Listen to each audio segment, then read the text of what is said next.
access. The pilot for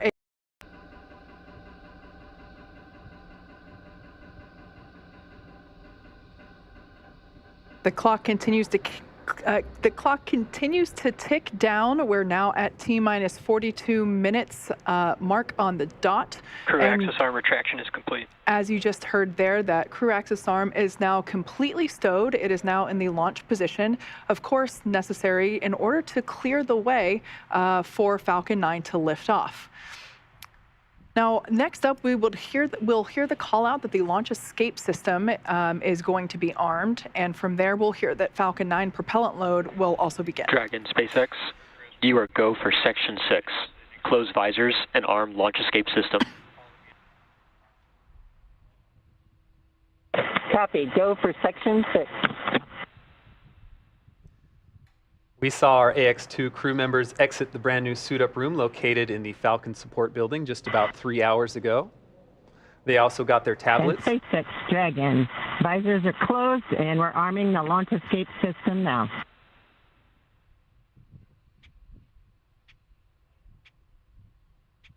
Those tablets provide them with all the information they'll need for the mission. You see them attached to their left legs. Shortly after that point, the crew took one last ride in the Teslas to launch pad 39A, ascended the fixed service structure, signed the white wall, and ingressed into Dragon. After getting buckled in, the spacecraft hatch was closed, and the closeout technicians cleared the pad, leaving just the crew members inside the Dragon vehicle.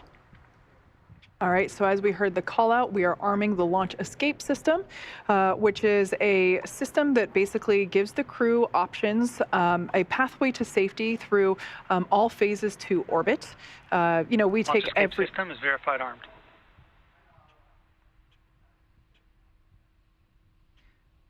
We take every measure possible to ensure that the crew has options. Safety is paramount. So there we just got that confirmation that that launch escape system is now armed.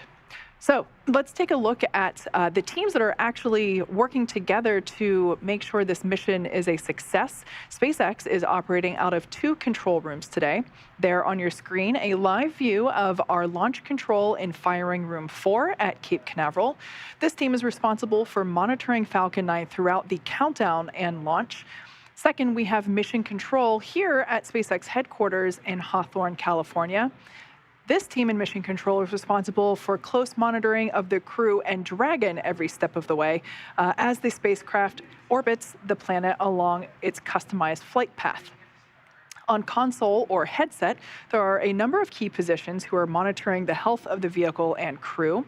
The mission director, that person is responsible for mission success, and they are in charge of the room. Today's mission director is Ken Gamerick.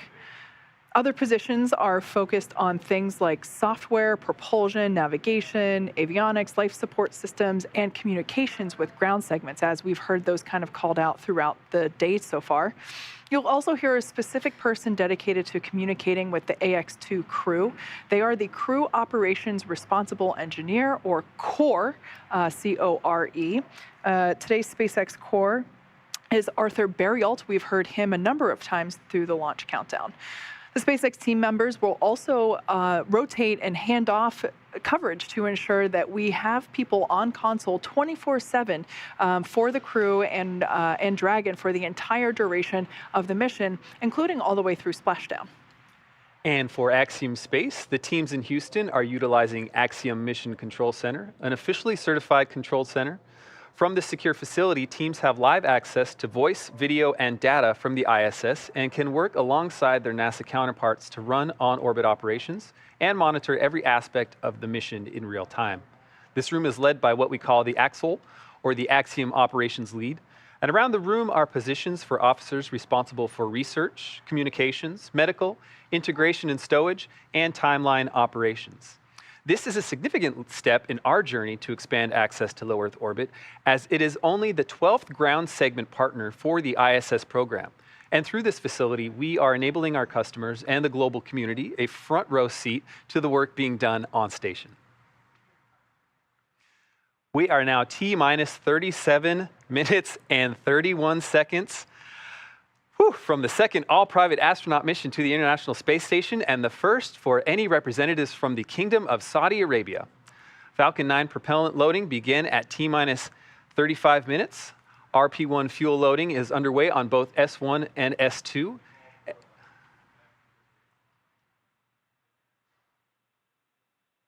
And LOX loading is underway on Falcon 9 S1. tanks will be venting for propellant load. Expect loud venting.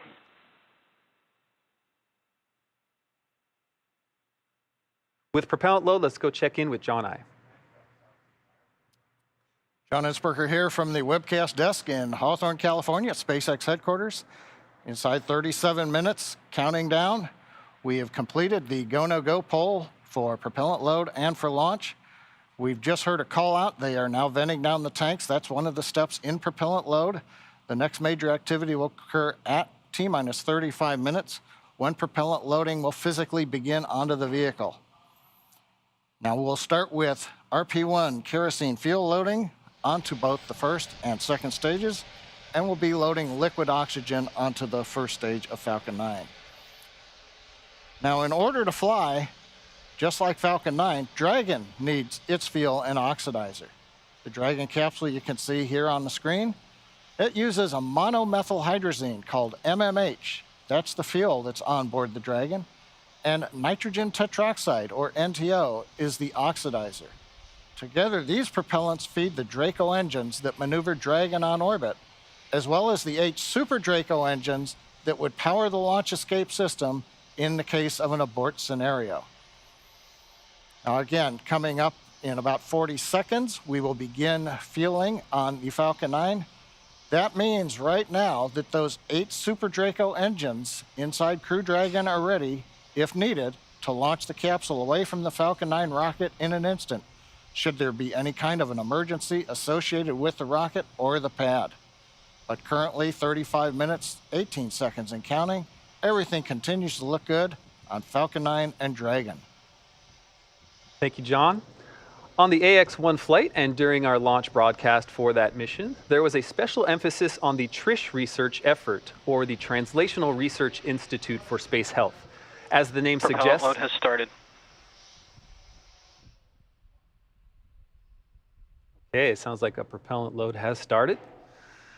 As for TRISH, as the name suggests, this is a broad effort aimed at ensuring we understand and are preparing for human health beyond our home planet.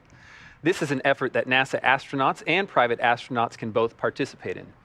Naturally, life just a few hundred miles above Earth poses some unique challenges that we're still unlocking the secrets to even after 60+ years of humans in space.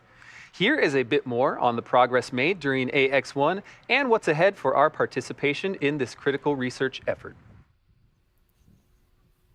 Thank you for joining us, Dr. Fogarty and Dr. Urqueta from TRISH, the Translational Research Institute for Space Health. Let's start with an easy question. What exactly is TRISH? Yes, TRISH. TRISH is a consortium between Baylor College of Medicine, MIT, and Caltech. We are funded by NASA to relentlessly and innovatively solve the risks for human space exploration and use a variety of tools to get there, including commercial spaceflight. What are the goals of the research being conducted for AX-2 through TRISH? That is a great question. The research that we're conducting on AX-2 has been highly prioritized to solve the most important risks for human spaceflight as we are planning to go back to the moon and going to other planets.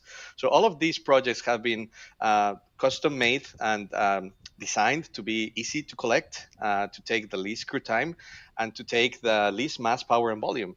And an example is this kit that I have here. We provide one of these to each of the crew members, and it includes most of the hardware that they need to collect physiologic data, sensory motor, that is your balance, how it changes in space, some surveys, and also how the physiology changes in space. So all of these have been, again, customized for commercial spaceflight. Talk to me about the framework for this research. How is this set up to enable new data for new flyers? Yes, so the EXPAND program at TRISH has two main elements to its framework to accomplish the goals that were just set out by Dr. Urqueta. So we have essential measures, which have been harmonized with NASA's standard measures to make sure that we're collecting the same type of data on every crew member. So we can compare across people, across different missions to really maximize the value. And then we have exploratory studies as the second part of the framework. And this is where the known unknowns, the questions we have about spaceflight or the risks, have hypotheses generated, and we get to test them. How does the research apply to those of us on Earth? I mean, some of us are maybe never going to be leaving this planet. Why do we care about this kind of work? Dr. Fogarty, Dr. Ukeda? Yeah, this is where things get really exciting. So due to the constraints of spaceflight and the complexity, we have to be really focused on creating integrated and holistic solutions. We can't have individual solutions for every problem. Those constraints create a really ideal environment to bring things back to Earth, to put healthcare in people's hands. We believe that these are going to increase healthcare equity, the access to healthcare and the quality of healthcare, which then results in improved health outcomes. How does this mission, AX-2, add to the range of data? That is a great question. In the last 61 plus years of human spaceflight, roughly only 650 people have flown into space. And if we look at the diversity of these, mostly are male, white males. And what we're seeing with commercial spaceflight is a more diverse population. We're seeing people from all ages, younger and older, as compared to your government astronauts. We're also seeing people from multiple demographics, backgrounds, training, education, and also people with medical conditions. So as we keep growing this database of civilians flying into space, we will have all of the tools that we need to make most humans being able to fly into space, stay for there longer, and enjoy the experience. Thanks so much for joining us. I look forward to watching the launch with you and seeing the astronauts return and looking at their data. Thank you. Thank you. We are now just under 30 minutes from the launch of AX-2 mission. It has taken an enormous effort from an incredibly dedicated and hardworking team to get to this moment. Knowing that not everyone can be here to witness it, and even fewer get to share a message with the crew, we asked teams to record some words for this moment. As the countdown to launch continues, here are a few messages from those across the Axiom family. Peggy, you are an inspiration to so many people around the world.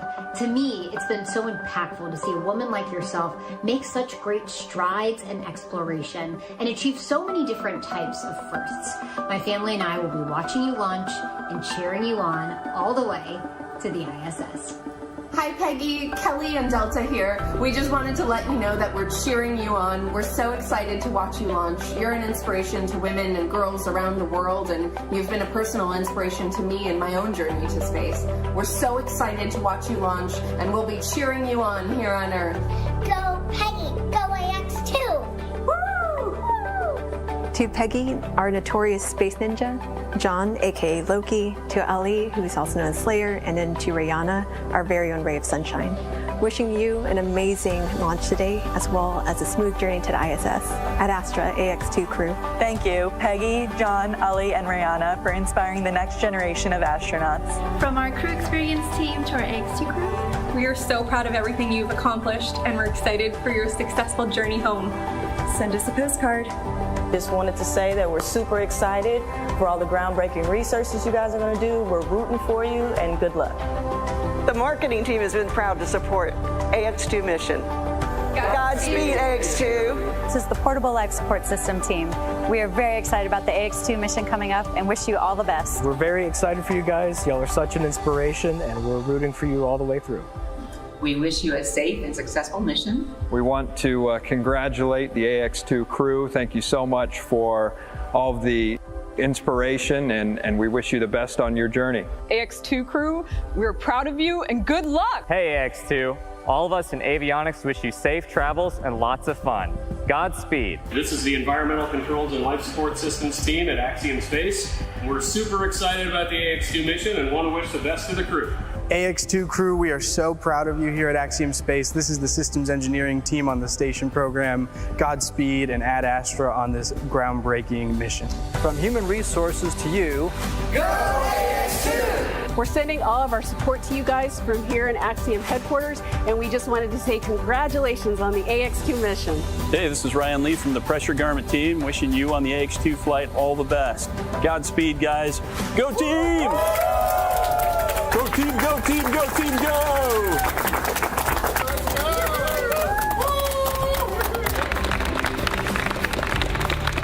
Peggy, John, Ali, Rihanna, I look forward to seeing you flying in space and working aboard the International Space Station. I also wish you to enjoy your staying aboard for this another Making History mission. We are all proud of you, and we wait for you on the ground, and Godspeed. A big thanks to all those who contributed to those videos and everyone behind the crew today. A lot of really excited teams out there. And a special thanks to Kelly Girardi and the Space Gal, Emily Calandrelli, both big STEAM education advocates who you just saw as well. They dedicate their influence to increasing literacy and interest in science, especially for young girls, which is awesome. Yeah. You know, Emily and Kelly are both moms to young girls, so it's safe to say that they have front row seats to knowing what is cool and inspiring. Now, speaking of front row seats, it's been feeling like we have one of our very own looking at Pad 39A with these camera views that we've been getting all morning and afternoon. Now, let's take a moment to get acquainted with the vehicles that you see there on your screen. The Falcon 9 rocket with a Dragon spacecraft on top together stand at about 215 feet, which is almost 30 feet taller than the Leaning Tower of Pisa in Italy. Falcon 9 is a reusable two-stage rocket, which means it's kind of like two rockets in one, the first stage and the second stage. The first stage is the bottom two-thirds of the vehicle. Today's booster is flying for the first time. You can think of it as the large bottom white portion and the middle black portion. So that's what we mean when we say the booster. The first stage is responsible for accelerating Falcon and Dragon through the Earth's atmosphere and into space. In order to do that, it has 9 Merlin engines at the bottom of the stage. Prior to liftoff, the Falcon 9 first stage is... Stage 2 cryohelium load has started. Actually, and currently underway, is being loaded up with nearly 1 million pounds of fuel and liquid oxygen. The Merlin engines on the first stage are optimized for sea level. They achieve 190,000 pounds of thrust during ascent and descent. The first stage accelerates the vehicle through the Earth's atmosphere into space and then separates from the rest of the rocket about 2.5 minutes into flight. From there, the first stage will head over to LZ-1. It will do what no other orbital class rocket in the world can do. It'll go right there, make its way back to Earth. Today marks the first time we are landing Falcon 9 on land for a crew mission. Previous crew missions landed on a drone ship stationed in the Atlantic Ocean. So pretty exciting first for us today. Landing back on land has a lot of benefits. For example, it eliminates the need for our recovery team to be stationed out at sea for days, and it improves our turnaround time to get Falcon 9 ready to fly again. Now, above the first stage is the second stage. The second stage has a single Merlin vacuum, or MVAC engine, and that ignites after the first stage separates.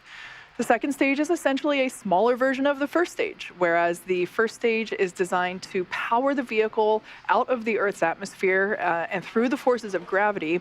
The second stage is specifically designed to operate in the vacuum of space. The second stage powers the Dragon spacecraft to its targeted drop-off orbit. The Dragon spacecraft itself is capable of carrying up to 7 passengers to and from Earth orbit and beyond. But as we've been seeing with those views inside the capsule, today we're carrying 4 people. We have the 4 members of the AX-2 crew. It's the first private spacecraft to take humans to the space station and the only spacecraft currently flying that is capable of returning significant amounts of cargo to Earth. Like the Falcon 9 rocket, the Dragon spacecraft is also reusable. This will be the second flight for this particular Dragon spacecraft. This is Dragon Freedom that the AX-2 are flying in today. It previously supported NASA's Crew 4 mission in April 2022. Now, we are awaiting our T0 coming up in just over 23 minutes from now. The ground operations teams are doing a series of system checks to make sure both Dragon and Falcon 9 are ready for launch. Let's take a look at what the ascent portion of the mission will look like. Now, once we hit T0, we're going to watch Falcon 9 and Dragon lift off from historic Pad 39A and make their ascent. Now, about 43 seconds into flight, Falcon 9's engines will throttle down to help pass through the period of maximum dynamic pressure on the rocket, what we typically refer to as max Q. It's worth noting, once we hit max Q, we'll be going supersonic, faster than the speed of sound. dynamic pressure, we can throttle up our Merlin engines once again. From there, at about 2.5 minutes into flight, we have a series of 3 events that happen in rapid succession. First is MECO, or main engine cutoff. This is where all 9 Merlin engines will shut off in preparation for stage separation, where, as the name suggests, that's where the first stage detaches from the second stage, with the first stage making its way back to Earth for landing as the second stage continues on its journey with the third event. That event is SES-1, the second stage engine start number 1. That's where the Merlin vacuum engine lights up and propels the second stage, along with our AX-2 crew and Dragon, into orbit. As Stage 2 heads towards its targeted drop-off orbit, Stage 1 will execute 3 burns in order to make its way back to Earth. The first is the boost back burn, where 3 of the Merlin 1D engines will reignite and then shut down. This helps to head the booster back to Cape Canaveral. The second burn, or the entry burn, helps to slow the stage down in preparation for entry back through the Earth's atmosphere. At about 90 seconds after Dragon gets into orbit, Falcon 9 will then land back on Earth. The landing burn will bring the vehicle speed down rapidly in order to land back on land near the launch site today, around 8 minutes into mission. I should say that actually happens about a minute prior to that second engine cutoff. Yep, you're right, Kate. So as the first stage is back on Earth, the second stage will cut off its single Merlin engine that was ignited right after stage separation. Once this happens, we wait for that all-important confirmation of a good orbital insertion. Then Dragon will begin its preparations and separate from the second stage. About 3 minutes after the second stage gets into orbit, we ought to get that great view from the forward camera showing Dragon with its 4-person crew drifting away from the second stage. And once Dragon is a short distance away, it will begin checking out those Draco maneuvering thrusters to make sure that Dragon continues to increase the separation distance from the second stage. The nose cone deploy sequence will initiate just before T plus 12 minutes and finish around T plus 15 minutes, which will expose Dragon's docking mechanism in advance Stage of 2 arrival. RP1 load is complete. All right, that call out there telling us that RP1 loading is now complete on Stage 1. Now, in advance, or excuse me, on, I think we heard actually Stage 2 there. Now, that docking mechanism exposure will be in advance of arrival to the International Space Station. Now, with that, let's head over to Leah at Johnson Space Center in Houston for another update on how things are going there with station preparation. Hey, Leah. Hey, Kate. The space station team here in Houston is focused on the critical systems on the station, and everything continues to function as expected ahead of launch. So the teams have verified the command path from the ground up through our constellation of communication satellites to the station. Everything is nominal. We love that word, and the station will be ready to receive Dragon tomorrow should they launch tonight. Mission Control Houston is go for launch. Once the crew arrives at station, the Expedition 69 crew will be there to welcome the AX-2 crew on board. Right now, living in the station, we have 7 people. That includes NASA astronauts Frank Rubio, Woody Hoberg, and Steve Bowen, United Arab Emirates astronaut Sultan Al-Nayati, and Roscosmos cosmonauts Andrei Fedyayev, Sergei Prokopyev, and Dmitry Petelin. Flight Director Greg Whitney is on console now, leading flight controllers on the Orbit 3 team in Houston for launch, and Flight Director Marcos Flores will lead teams for docking tomorrow. A reminder that launch today will take about 16 hours to get to the station, with docking to the Node 2 Zenith, or space-facing port, scheduled just before 9:30 a.m. Eastern Time tomorrow. Once Dragon is fully docked to the station, the teams here in Houston will assist the Axiom Space and Space Station astronauts with leak checks as they work to open hatches on both Dragon and inside the station's pressurized mating adapter. We expect hatch open to take place about 2 hours after docking. That's it for us here in Mission Control Houston, and I will send it back over to the team in Hawthorne. Duke? Thanks, Leah. And all of that is set to begin in just over 18 minutes from right now. And I got to say, the energy around here is certainly rising. As Leah just mentioned, once the crew launches, they will spend the next 16 hours in Dragon, catching up to the International Space Station.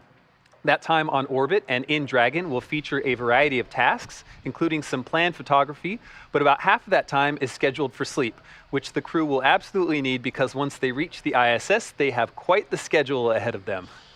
They will spend 8 days on station conducting a variety of science investigations and technology demonstrations, including radiation protection research, studies on how to create rain and how to enhance our understanding of dangerous thunderstorms, as well as DNA research with nanomaterials and reprogramming skin cells to help create regenerative medicines. Wow. When they are not hands-on with research, they will be participating in numerous outreach events connecting with groups around the world. John, for instance, will use the station's ham radio to share a message with students. Beyond all that, Commander Peggy Whitson has assured us that each of them will carve out some time to simply pause and look down at the planet below as it speeds by at a cool 17,500 miles per hour. I mean, I would imagine that if I were in space, my face would just be up against the window the whole time. On station, just in the cupola the whole time. Yes, exactly. Now, as we've said before, we have an instantaneous launch window. That means that we have 1 second. We're targeting 5:37 p.m. Eastern Time, 2:37 p.m. Pacific Time. So just 16.5 minutes from Stage now. 2 LOX load has begun. That call out, they're telling us that the liquid oxygen on stage 2 is now beginning, the liquid oxygen on is beginning to be loaded onto stage 2. That will wrap up around T-2 minutes. Now, I was talking about the instantaneous launch window because we are essentially chasing the space station. We're trying to catch up to it. It means that in order for everything to be precisely lined up in terms of how much propellant we're taking on board, and obviously we don't want to take too much because everything about space is weight. How much weight are you taking? And so we want to optimize our path to the International Space Station. And yeah, so we basically have that instantaneous moment to take off. All right, and that moment is coming soon. And as we approach the final moments of our countdown to launch, Axiom Space CEO Mike Suffredini wanted to take a moment to reflect on this, the second Axiom Space mission. This mission today is very meaningful for Axiom Space. It's a watershed moment because it's our opportunity to really start bringing the rest of the world to the International Space Station. We're honored that the Kingdom of Saudi Arabia is flying with us here today. The 2 crew members flying are fantastic. They've done a great job in training. Of course, John Schaffner's been with us for a while. He's a backup on AX-1. We're excited for him to fly. Of course, the commander's Peggy Whitson, and while she's the first woman commander for a commercial mission, that's a big deal to us. I really don't think it's a huge deal to Peggy. She's flown so many times. This is, you know, like riding a bike. But we're very excited for this crew, and we're looking forward to their mission. So, you know, we don't do this by ourselves. Axiom is a wonderful company with fantastic employees. They've done quite a bit of work to get to this point. The commander is one of our very own as well, but our thanks go out to the entire team that support us. Axiom done a fantastic job in preparing for the mission and the medical and all the work that's gone into getting the crews ready to go fly. SpaceX, with its fantastic, reliable Dragon spacecraft and Falcon launch vehicle, have prepped the crew and the vehicle, and it's out on the launch pad ready to go. And of course, NASA, we can't do any of this without NASA, who has worked with us along the way, allowed us to have this opportunity, and will work with us on orbit. And of course, the investors. The reason why we get to do what we're doing as a company and build this space station and do these missions is because the investors that are with us along the way. So it's the entire team that has supported us and worked with us throughout this last several months as we prepared for this mission, and we're thankful to them all. All right, guys, you're going to have a great time on orbit. We're looking forward to seeing you there on orbit. From all of us here at Axiom, we wish you good luck and Godspeed. Just under 13.5 minutes, and everything continues to look good for launch of Falcon 9 and Dragon. Now, currently, Peggy, Falcon 9 began we are propellant still load tracking at no T-minus issues 35 on minutes, Dragon right for on time. today's launch. We have continued weather evaluations, and for your awareness, we are monitoring an anvil cloud that is moving towards LC-39A. It's currently 5 miles away, and it just needs to remain outside of 3 miles for launch to continue. The weather officer is going to continue monitoring this cloud and will continue to provide updates to the launch teams. How copy? Dragon copies, no issues on the vehicle, watching the cloud. We're thinking very dry spot. Good readback, and just a reminder that for the Falcon 9 valve, the Falcon team is going to be performing that manual evaluation of the manifold pressure until T-minus 35 seconds. And if we do not pass those checks, the Falcon team will call a hold. If the evaluation passes, there will be no call made, and we will continue with the countdown. So again, at T-minus 35 seconds following the manual evaluation, if we do not pass those checks, the Falcon team will call a hold. But if there is no call, we have passed the checks, and we will continue with countdown. Dragon copies. Manual evaluation. We'll call a hold if it's not passing the checks. Expect no call if it looks good. Good readback. I like that comment. Thinking dry thoughts. Now we're talking about propellant loading. RP1 fuel is completely loaded on the second stage. Fuel loading is continuing on the first stage. We're just about full. It'll finish up at the T-minus 6 minute mark. Densified liquid oxygen loading is continuing on the first stage and the second stage. Both stages well underway. First stage is nearing a completion, but it won't wrap up until T-minus 3 minutes. The second stage just began a few minutes ago. That'll wrap up at T-minus 2 minutes. As we get closer to launch, we will do various checkouts.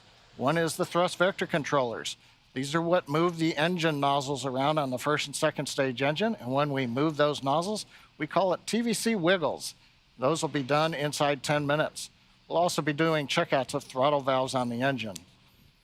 Now the range currently is go. Air and sea space are clear. The weather, you heard the briefing from the Corps up to the crew. We're watching one anvil cloud. It's within 5 miles, but it's got to just stay more than 3 miles away, and we will be go to fly. And meanwhile, the Dragon team also had reported they're working no issues. Everything is complete through the countdown. The comm checkouts are finished. The access arm is retracted. The launch escape system is armed. The crew is strapped in and ready to go.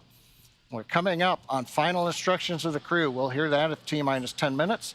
They'll configure their displays for launch. They'll get the last messages, and then we'll go into the terminal countdown sequence. Let's listen into the countdown net. Dragon, SpaceX, confirm crew displays are configured for launch. And SpaceX, Dragon, we can confirm crew displays are configured for launch. SpaceX copies. And on behalf of the entire SpaceX team, we are honored to have you aboard Dragon Capsule Freedom today on its next trip to the International Space Station and the second Axiom crew mission. We wish you a great mission, good luck, Godspeed, and enjoy the ride. Let freedom fly. Hear the crew calling back to the ground, let freedom fly. We see them applauding. Everything continuing to look good. We're coming up on 9 minutes to launch. Next major event is going to be engine chill at T-minus 7 minutes.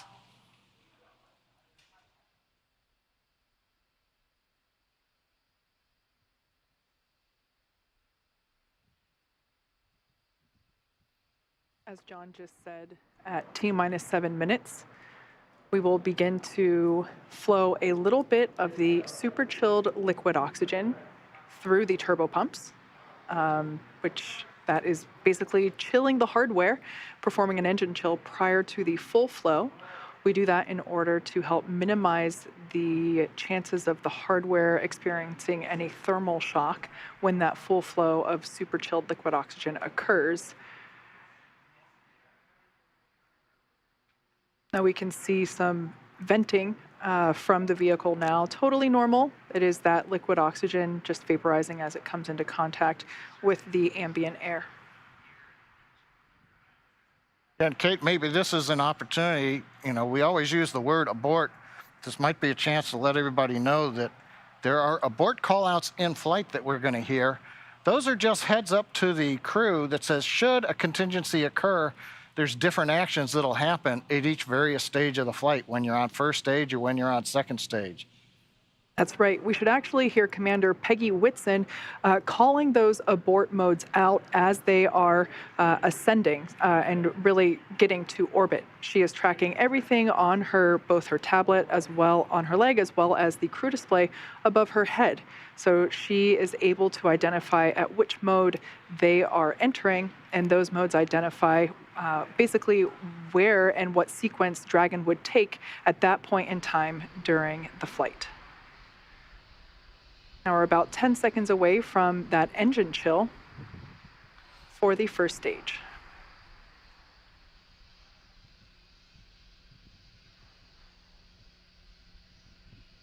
Engine chill has started. All right, right on time. We've opened the valves that are letting liquid oxygen and kerosene fuel down to the Merlin 1D engines on the first stage. Our next major activity coming up at T-minus 6 minutes approximately, we'll hear the announcement that fuel loading is complete on the first stage. And one other comment, while we were hearing the briefing to the crew at the T-minus 10 minute mark, we also heard reference to a call out that may or may not be made at T-minus 35 seconds. Many of the checkouts of the Falcon 9 are done by computer in the last minute. There is one today that requires an engineer to look at some data. If, for example, that system had an issue, that would be called out at T-minus 35 seconds. Right now, everything continues to look good, though, on Falcon 9.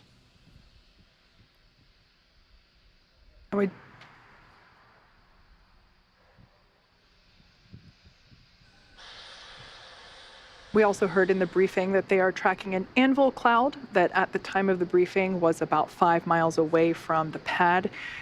They are tracking it. It just needs to stay outside of 3 miles, so everything still continues to look okay on that front.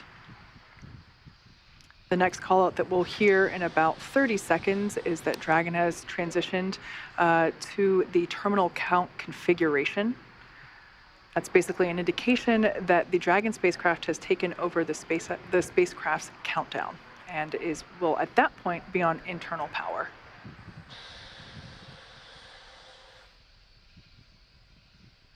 At this point in time, RP-1 is now completely loaded, both on the first and second stages. LOX load continues on both stages. It'll wrap up at T-minus 3 minutes for first stage and T-minus 2 minutes for second stage. Falcon 9 tanks are pressurizing for strongback retract.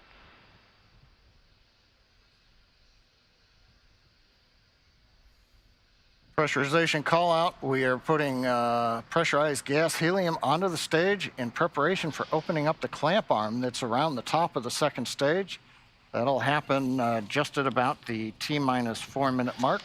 The clamp arm will open, and about 10 seconds after that, the strongback, the structure alongside the Falcon 9, will recline just about 2 degrees away. We've heard the call out, strongback is retracting. That starts the sequence now in the ground computer to open the arms and then recline that strongback about 2 degrees away. At liftoff, hydraulics will then pull the strongback to a position about 45 degrees away from the rocket as it flies out of the launch mount. You can see the arms opening up now around the second stage. We should now be able to see that strongback retract just a couple degrees away from the launch vehicle. Upon liftoff, it will move back even further in order to clear the way for Falcon 9. Looks like we can start to see that movement now. This structure is what is utilized to horizontally integrate the vehicles while still in the hangar, as well as transport them horizontally to the launch pad and then raise them to their vertical launch position.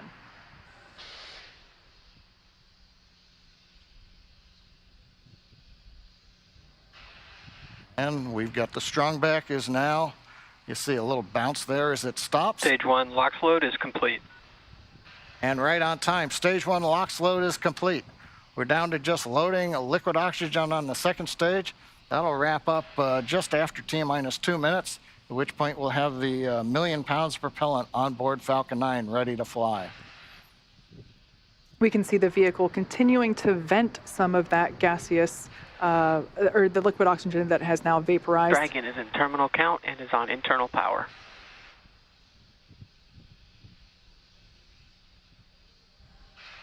We have a live view there of the SpaceX team here at headquarters in mission control on the left-hand side, as well as the Axiom team from their own mission control as well on the right.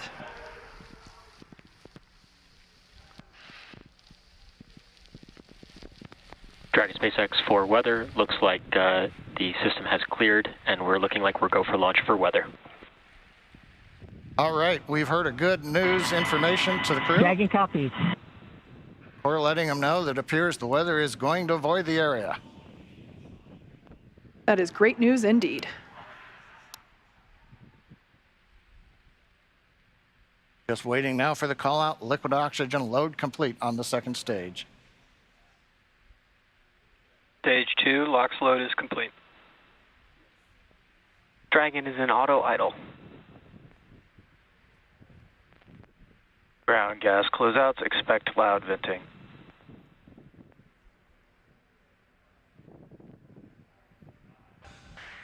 At venting, we're now bleeding off excess pressure in the strongback. That's what's giving that large white plume as cold gas meets the warm Florida air and condenses the moisture.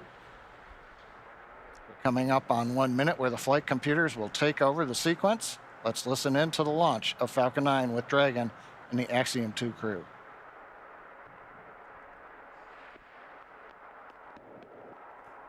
FTS is armed, Falcon 9 is in startup and is now controlling. Dragon is in countdown.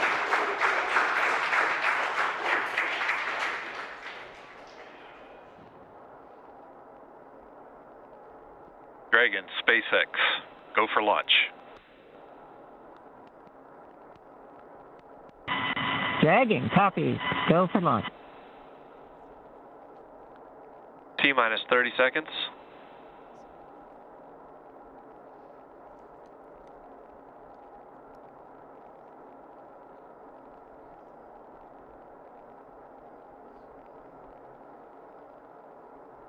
T-minus 15.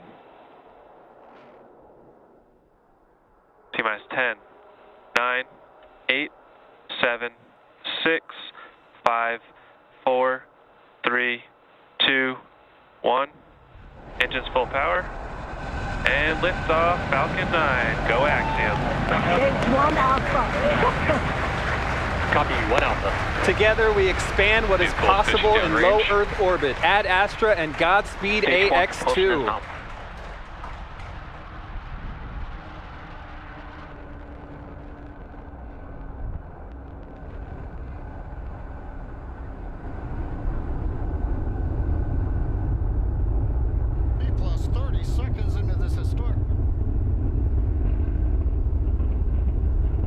T plus 36 seconds into flight.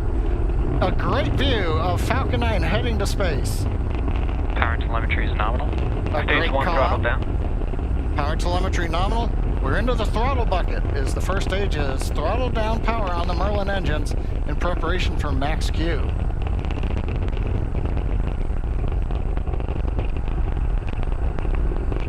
Falcon 9 is supersonic.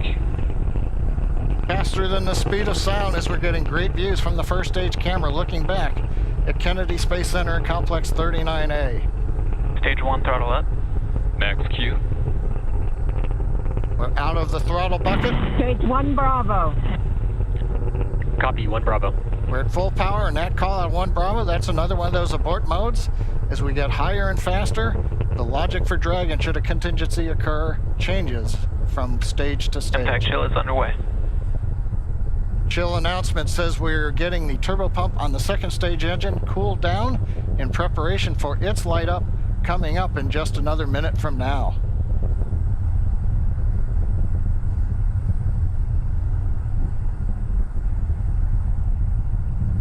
Again, great views looking back, and you can see the contrail as we left 39A and the shadow of the contrail against the cloud deck around Florida. Now we're coming up 3 big sequences and a view live of the crew inside Dragon. They're getting ready. We're going to get 3 events here. Main engine cutoff, stage separation, and then we're going to light the second stage engine. We've heard the throttle down in preparation for stage separation.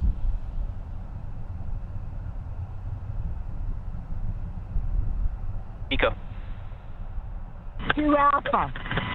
Stage separation confirmed. Copy, 2 Alpha. And back ignition. Stage 1, boost back startup. All right, stage separation. We've lit the second stage engine. The first stage is into the boost back burn, working its way back towards Cape Canaveral. Views on the left side, that's the first stage. Engines running as we come back to the launch site, or the landing site. Second stage engine nozzle is visible on the right side as we're powering the Axiom-2 crew into low Earth orbit on the way to the International Space Station.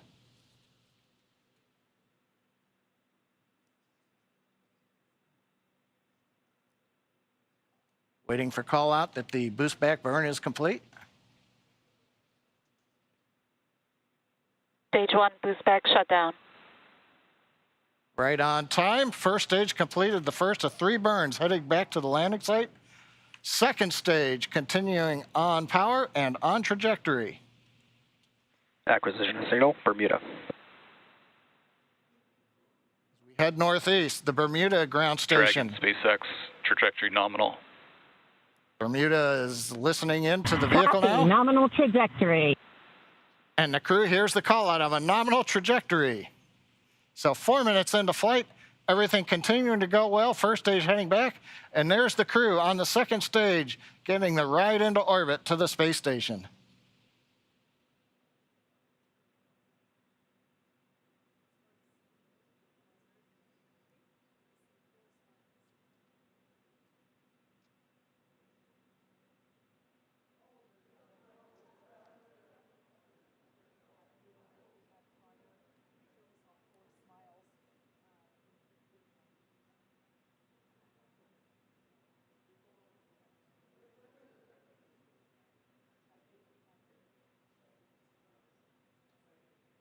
Coming up, we're waiting for the next trajectory call out from the guidance officer. Dragon, SpaceX, trajectory nominal. Love to hear those words. A nominal trajectory for Dragon. Copy. Nominal trajectory. And maybe even a little bit of excitement in the crew's voice. Commander Peggy Whitson calling back down, hearing that call out from GNC of a nominal trajectory. Left side of the screen, you can see the first stage. It's now beginning to orient itself so that the engines are pointed down towards the land as we will be descending towards landing zone 1 in Cape Canaveral. The 4 titanium grid fins have all deployed. They'll help guide Acquisition signal, boss. They'll guide the first stage through once we get into the atmosphere following the entry burn, which will be coming up here in another couple of minutes. On the right-hand side, the second stage with the Dragon capsule on top, heading up the eastern seaboard of the U.S. We've just heard the call out of Boston. That's the New Hampshire tracking station, has picked up the signal. Dragon, SpaceX, trajectory nominal. GNC continuing to make those call outs that we want to hear. Everything Trajectory continuing nominal. to look good. And the crew echoing them right back down. Good comms with the crew. We've been able to bring some live video shots from inside the capsule as they're headed to space. And there's another view of the crew. Stage 1, entry burn startup. And there we heard that the startup burn for that stage 1 booster, you can see it there on the left-hand side of your screen, has now begun. Stage 1, entry burn shutdown. And conclusion of that entry burn, that burn helps to slow the vehicle down as it re-enters the Earth's atmosphere. The first stage sees high drag, which scrubs roughly 70% of the velocity by the time that Dragon, landing. SpaceX, trajectory nominal.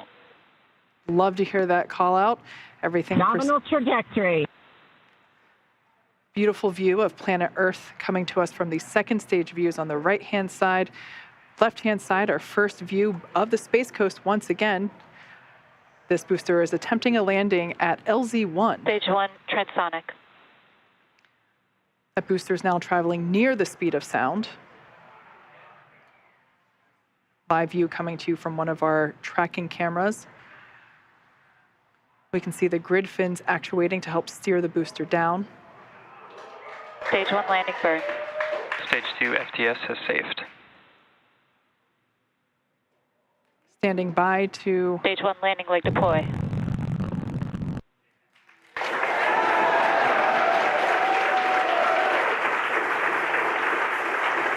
There you Stage can... 1 landing confirmed. You can see that first stage has landed back at LZ-1. This is the first time that we have performed a land landing on a crew mission. Coming up next will be second engine cutoff, or SECO, and that's where after that engine cuts off, the second stage will coast for a few minutes until Dragon is commanded to separate. Stage 2 is in terminal guidance. We're expecting SECO to occur in about 20 seconds.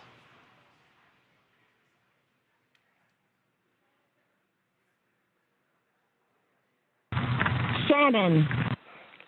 Copy, Shannon. Commander Peggy Whitson continuing to call out the abort modes.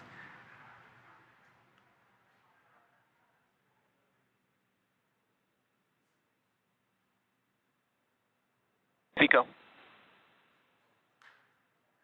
All right, on-time shutdown of that second engine.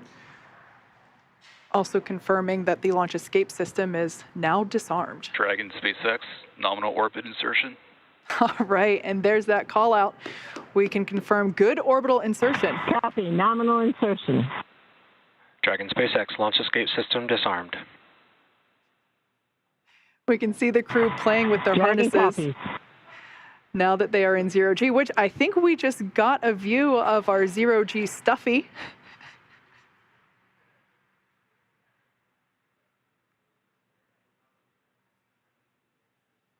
Clearly the crew is having fun already.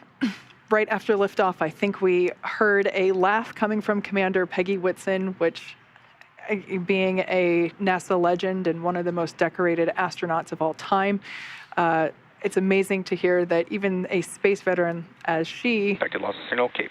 still has fun at liftoff.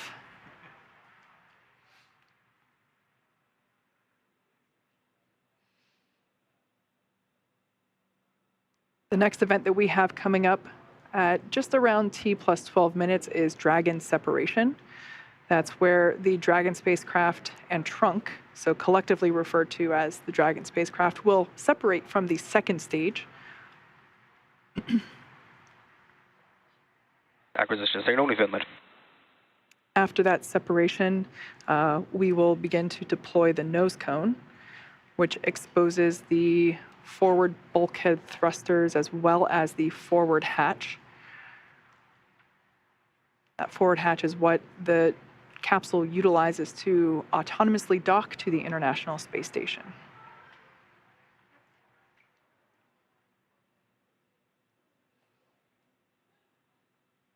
Going from left to right, everyone's having fun, clearly. We have Mission Specialist Rayana Barnawi. To the right of her is pilot John Schaffner. Then we have Commander Peggy Whitson. And on the far right, Mission Specialist Ali Al-Karni.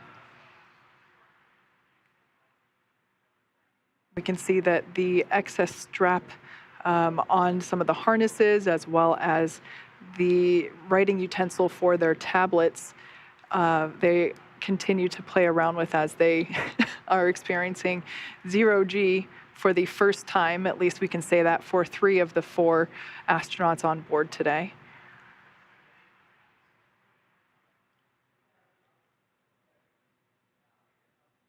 Now we are standing by for Dragon separation, which is expected to occur in the next few seconds.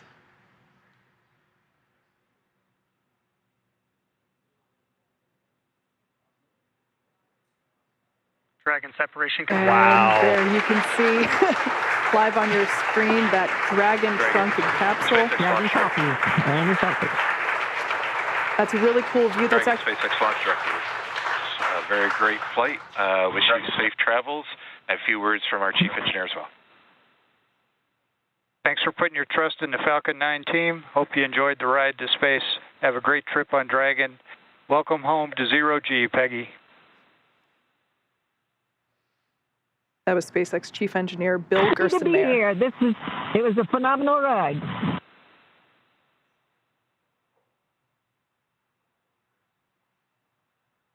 Make sure you share the joy of Zero G with your crew.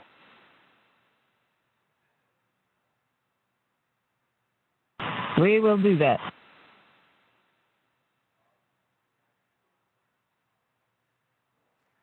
Already you can see Dragon's Draco thrusters activating.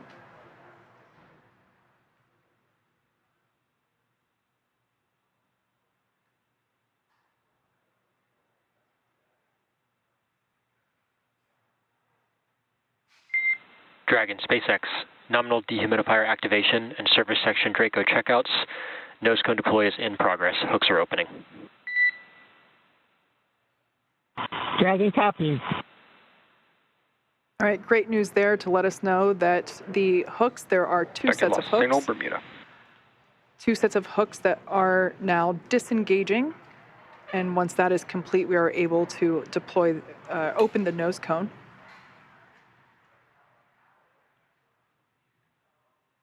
We should see that nose cone deploy in about a minute. It's a great view on the right-hand side of your screen from the Falcon 9 second stage, looking at the Dragon Freedom capsule. And of course, the crew on the left-hand side playfully acclimating to their new zero-G environment. You can see the zero-G indicator in the background. And I love this view. This view is over the shoulders of Commander Peggy Whitson, who here is on the left-hand side, or the left seat, and pilot John Schaffner is on the right seat here, looking at what they're looking at. These are the crew display panels that they utilize in flight to track which thrusters are firing, what phase of the mission that they are in, as you can see, where they are around the globe.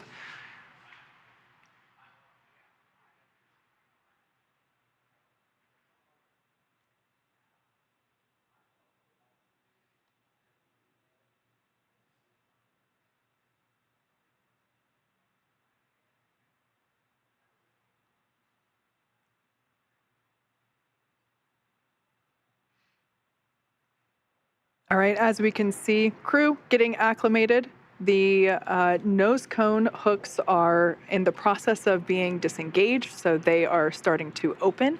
And once that is complete, we are able to open the nose cone and expose the forward hatch. So incredible. Well, today's launch is certainly one more for the history books, and yet the story is just getting underway. Leah, with the crew officially on their way to the International Space Station, how are things tracking there in mission control at Johnson Space Center? Hey, Duke. Well, the chase has officially begun with Dragon heading toward the International Space Station. So with the successful launch of Axiom Mission 2 at 7 p.m. Eastern, the teams here at NASA's Johnson Space Center are going to be monitoring Dragon's flight to the International Space Station over the next 16 hours. Our role in this journey really kicks in at a period called Integrated Operations. This is where Dragon is much closer to the station. And at this point, NASA, SpaceX, and Axiom space teams are all in lockstep to get the crew safely docked. The teams here are preparing for a docking of AX-2 to the station at about 9:30 a.m. Eastern Time tomorrow. We're going to begin joint coverage of that phase at 7:30 a.m. Eastern Time. But for now, that'll be it for us in Mission Control Houston tonight, and I'll be back with you tomorrow for docking. Back to you, Kate and Duke. Leah, Now, over the next 16 hours, Dragon will execute a series of burns to gradually raise and line up the AX-2 crew for docking with the International Space Station in what we refer to as activation and rendezvous phase of the mission. Now, in just a few minutes, the crew will get to change out of their spacesuits and get a little bit more comfortable for flight, and will enjoy their first meal aboard the spacecraft. I'm sure that'll be a lot of fun, the first time for 3 of them eating in microgravity. And then Good, Haley. at 2 p.m. Pacific, they will get ready for a rest period that will last about 10 hours, 8 hours for actual sleeping, and a couple hours for pre- and post-sleep activities. And then before they arrive at the station, we'll have 2 potential opportunities to chat briefly with the crew on orbit. One later this morning around 11:10 a.m. Pacific, and one early tomorrow about 12:10 a.m. Pacific. While we're hopeful that one of these will work out, neither opportunity is guaranteed, as they are dependent on both crew schedule and ground station coverage. But if we're able to support, we'll make an announcement on our social media channels no later than 15 minutes before the event start time. But in the meantime, be sure to keep tabs on the mission at axiomspace.com, and you can also keep track of Dragon's flight on spacex.com/launches. And even if we aren't able to talk live with the crew, we will continue to provide updates on the mission across our social media channels. And starting at 7:30 a.m. Eastern, 4:30 a.m. Pacific on Monday, May 22nd, we will pick back up with our live joint coverage of the AX-2 crew's approach and docking to station with NASA. Please keep an eye on Axiom and SpaceX social channels for updates, as there will be plenty of incredible moments to share with you over the next 10 days. And so from all of us at Axiom Space, thank you SpaceX, thank you NASA, this is just the beginning, and thank you for tuning in. We hope to see you soon.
Today marks the beginning of yet another incredible journey from Axiom Space and SpaceX as we lead the way in expanding access to low Earth orbit for all of humanity.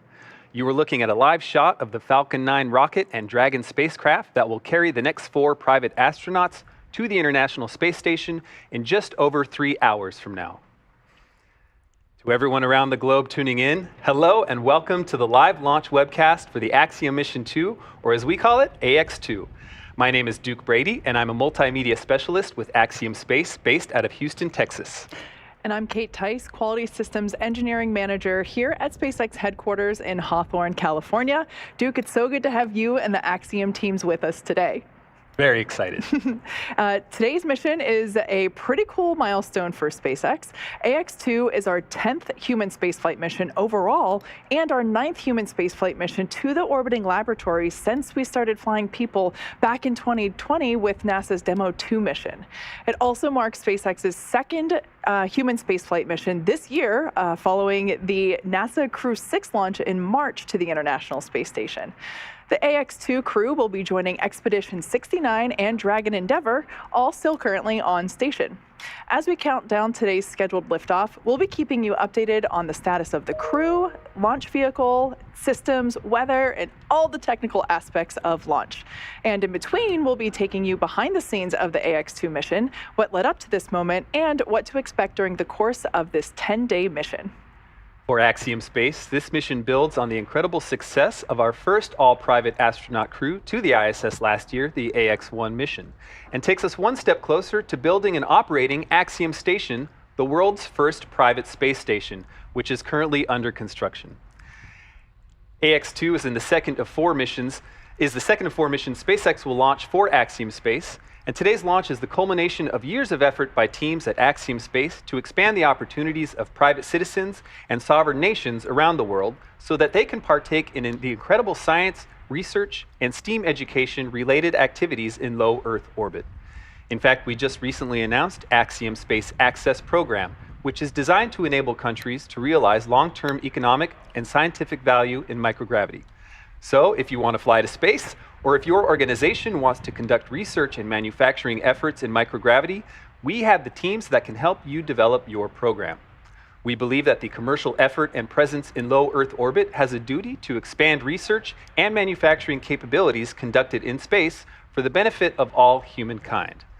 And that's a big part of what makes today's mission so exciting. 2 members of our crew are citizens of the Kingdom of Saudi Arabia, or KSA. They are Rayana Barnawi, the first ever Saudi female to fly to space, and Ali Al-Qarni, a captain in the Royal Saudi Air Force. Together, they are following in the footsteps of Sultan bin Salman Al Said, who flew aboard Space Shuttle Discovery in 1985. But they also represent the first Saudi national astronaut class, which we had the honor of helping select and train in preparation for this moment. Really exciting stuff. Now, turning our attention to the crew, they are suiting up inside right behind those doors that you see there. That's SpaceX's Falcon support building. Displays are configured for crew ingress, and advanced team work is complete and ready for crew arrival on schedule. All right, just a call out there from our SpaceX core, letting all teams know on countdown that we're tracking on time. So that's great news to hear. Great. So yeah, they are getting suited up right now in preparation for their liftoff from that launch pad right there. That, of course, is the historic Launch Complex 39A at Kennedy Space Center in Florida. Once they arrive at the space station, the crew will spend 8 days living and working on board before returning to Earth. Yes, and over the course of that 10-day journey, the AX-2 crew will conduct a wide range of research, including several experiments that will help us understand more than ever about how our human bodies respond to microgravity. The data they'll collect will be critical to furthering human exploration of space, and along the way will inspire dreamers, thinkers, and explorers to follow in their footsteps.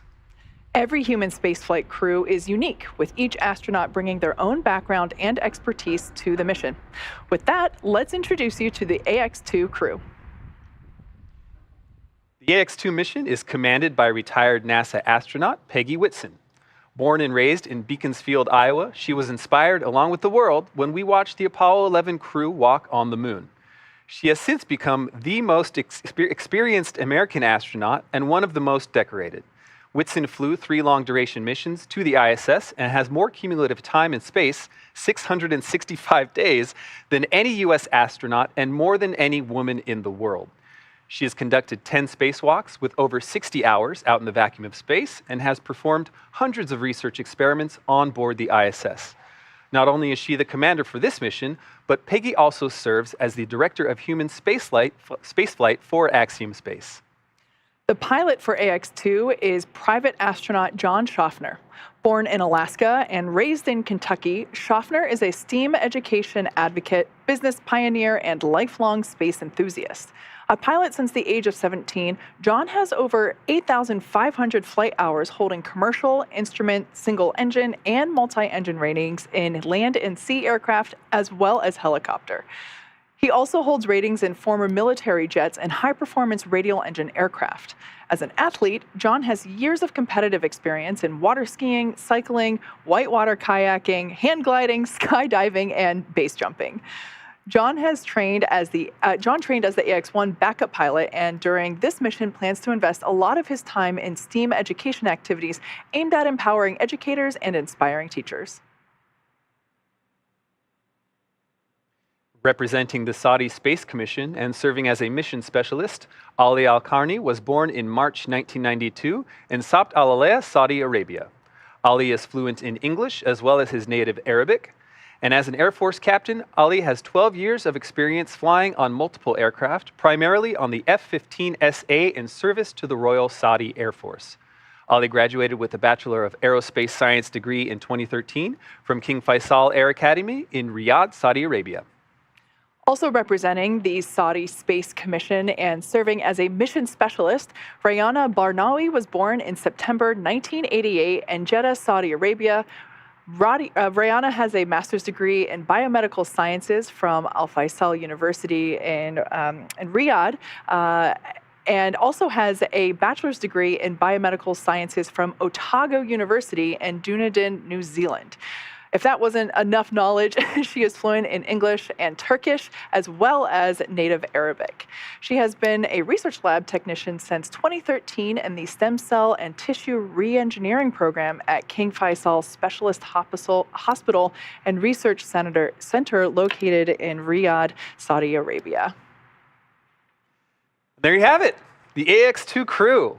This really is an amazing group of people who have spent months preparing for this moment. We are already beyond proud of them and can't wait to see them in space. At the moment, they should be making their final preparations inside our Falcon support building, and then soon they'll be making their first public appearance, fully suited and ready to fly. They should be walking out of those doors here in just a couple of minutes. Yes, absolutely. But you know, as excited as we are for this crew and their launch, there have been entire communities of loved ones, both friends and family, around the world who have been looking forward to this moment for quite some time, actually. So to Peggy, John, Ali, and Rayana, here are a few words from those who love you to help mark this occasion. Hey, John, just wanted to take a second and give you a big shout out and tell you how proud we are that you're representing Middlesbrough and all of us on your mission to the International Space Station. We want to say thank you for allowing us to be part of your experience and taking us beyond the crater.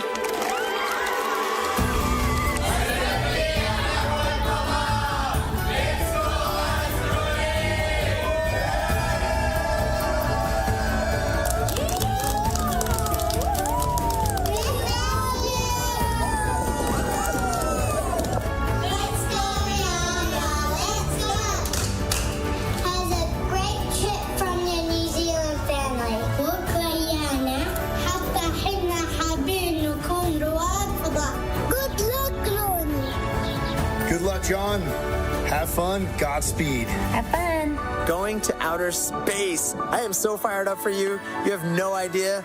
Wish you the best of luck, and please, please do send me a postcard from up there. Congratulations. I'm so excited for you, John. Woo! Excellent. Good job.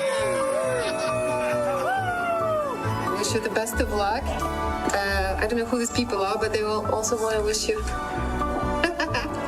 a safe and excellent mission. Enjoy and say hi to the boys from all of us. Good luck. Good luck. Hey, boy. Tell the skies. A new star is rising. An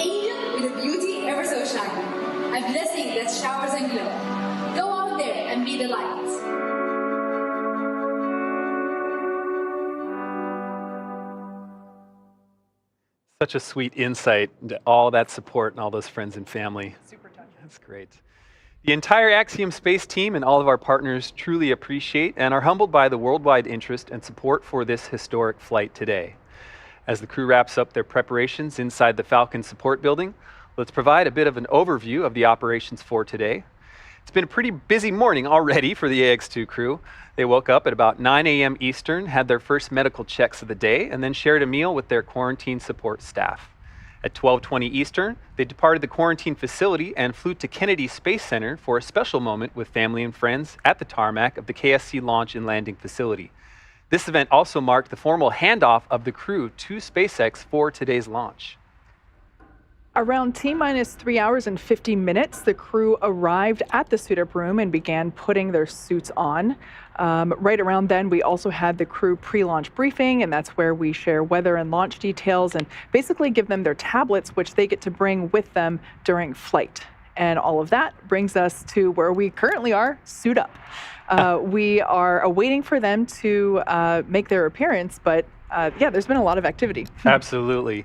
And we know at about T-minus 3 hours and 25 minutes, the crew began suiting up, and once that process is complete, they'll exit the Falcon support building and get into their Teslas. We will have 2 astronauts in each of the Teslas, led by a support vehicle. After that, it's a short drive to the launch pad, and once they arrive, the crew will ascend the fixed service structure in an elevator up to the 255-foot level. That's the structure you see there on your screen to the right of the rocket. The crew will then take the stairs up the last 10 feet, where they will stop and make one final phone call before walking down that crew access arm to the White Room. The White Room is their last stop before climbing into the spacecraft, a process known as crew ingress. During ingress, the SpaceX team will run a series of checks to ensure the suits, seats, and vehicle interactions are all functioning properly. After all the vehicle and crew checkouts are completed, the SpaceX closeout team will close Dragon's side hatch and depart the pad. At about T-minus 40 minutes, the crew access arm will retract away, followed by the arming of the launch escape system. Once the arm is retracted and the escape system is armed, propellant loading will begin on Falcon 9. At T-minus 5 minutes, Dragon will be configured for what we call terminal count. This is when Dragon's onboard computers take control of the spacecraft. And finally, the moment we're all waiting for, T0, Dragon and Falcon will lift off from pad 39A. Roughly 12 minutes after liftoff, Falcon will separate from Falcon 9's second stage and spend the next 16 hours making its way to the International Space Station. Good afternoon. I'm John Innsbrucker, Falcon 9 Principal Integration Engineer here at SpaceX. We're currently at T-minus 3 hours, 13 minutes, and 18 seconds, and everything looks good for an on-time launch later today. Now, as Kate mentioned, the crew received a weather briefing just at T-minus 4 hours. Now, the good news is the probability of violating launch conditions has decreased since yesterday. We're down to only a 25% chance of a violation today. The main constraint we're tracking is upper altitude anvil clouds. The ground level winds are not a concern. We're up to about maybe 17, 18 miles an hour. The upper level wind shear also is expected to be low, but as we get later in the afternoon here in Florida, the upper altitude winds could blow some of the clouds inland over the launch site and the ascent trajectory. We are, of course, tracking weather all along the ascent and recovery corridors today, and we'll keep you posted as we continue to monitor those environments. But currently, ascent weather looks good. Now, at pad 39A, as you can see on your monitor, Falcon 9 is powered up. Engine checkouts were performed overnight. Pressurization of the gas storage tanks on the Falcon 9 completed about T-minus 4.5 hours. Now, at T-minus 2 hours, Falcon will begin its final checks for launch. There will also be a communication check with the crew coming up at about T-minus 1 hour and 55 minutes. And of course, propellant loading will begin at T-minus 35 minutes. Now, as with all of our launches to the International Space Station, we have an instantaneous launch window at 5:37 p.m. Eastern Daylight Saving Time, or 21 hours, 37 minutes Universal Time. If for whatever reason we are not able to launch today, our next opportunity will be just under 24 hours later on Monday, May 22nd.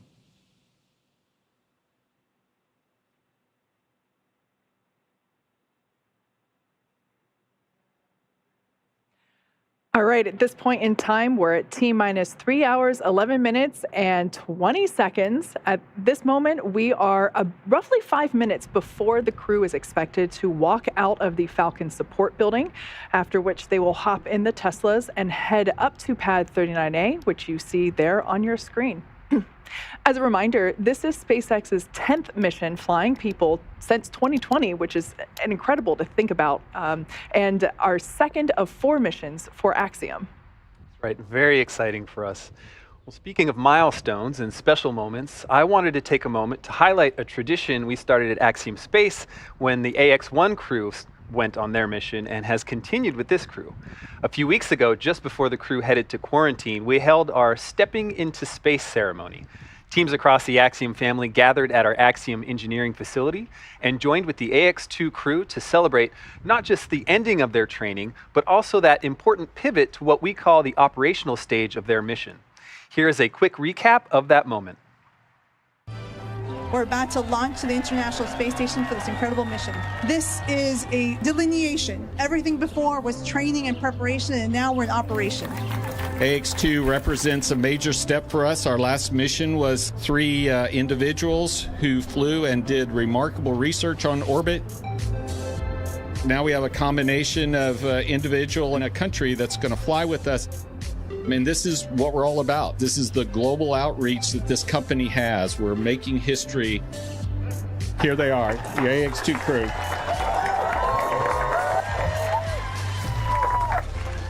Wow, we are really, really excited to be here today.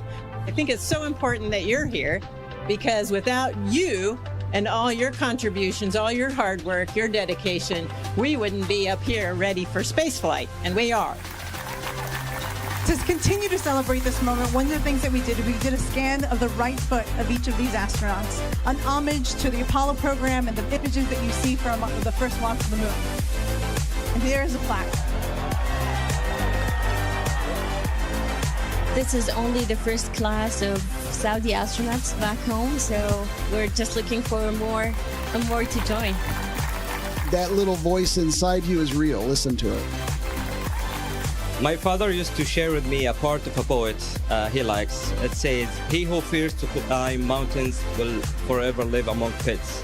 I would say to everyone, just find your mountain, keep climbing. It's not going to be an easy ride. You might stumble and fall, but always have the passion and the thought of what it's going to feel like once you are on top of the mountain and looking down. I'm sure it's going to be an amazing view and experience. Live outside your comfort zone. You're capable of so much more than you might believe. So try things that you think you might not succeed at because you'll find out that you really are much more capable. One more round of applause for our crew for the AX-2 mission. Woo! Go AX-2!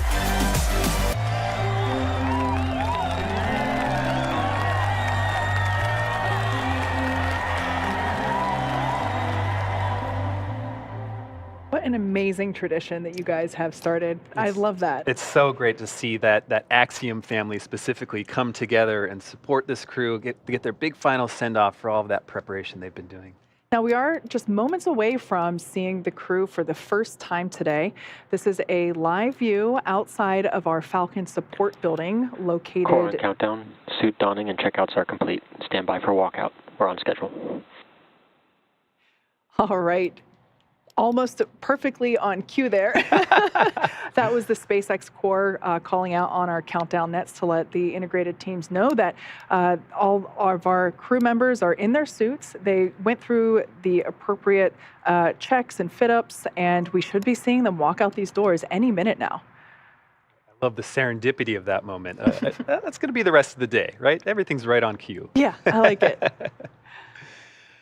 This is certainly a big moment for them. That moment at Axiom where we have this stepping to space send-off is a big one, going from that training to operational phase, but this might be the next big one, the next big step for their mission.